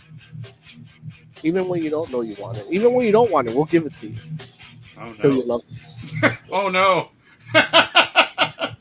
For the entire Fantastic Forum, thank you all so much for hanging out with us. We do appreciate you. As Mo and Oz said, like, subscribe, friggin' hit the bell notification and hearts and likes and all that, and the links in these different areas. Thank you for hanging out with us. We do appreciate you taking this time because, we like to talk about this stuff. We hope that you like listening to it, and we would love for you to join the conversation when you can. We're the Fantastic Forum. We'll be back next week. Until then, we're out.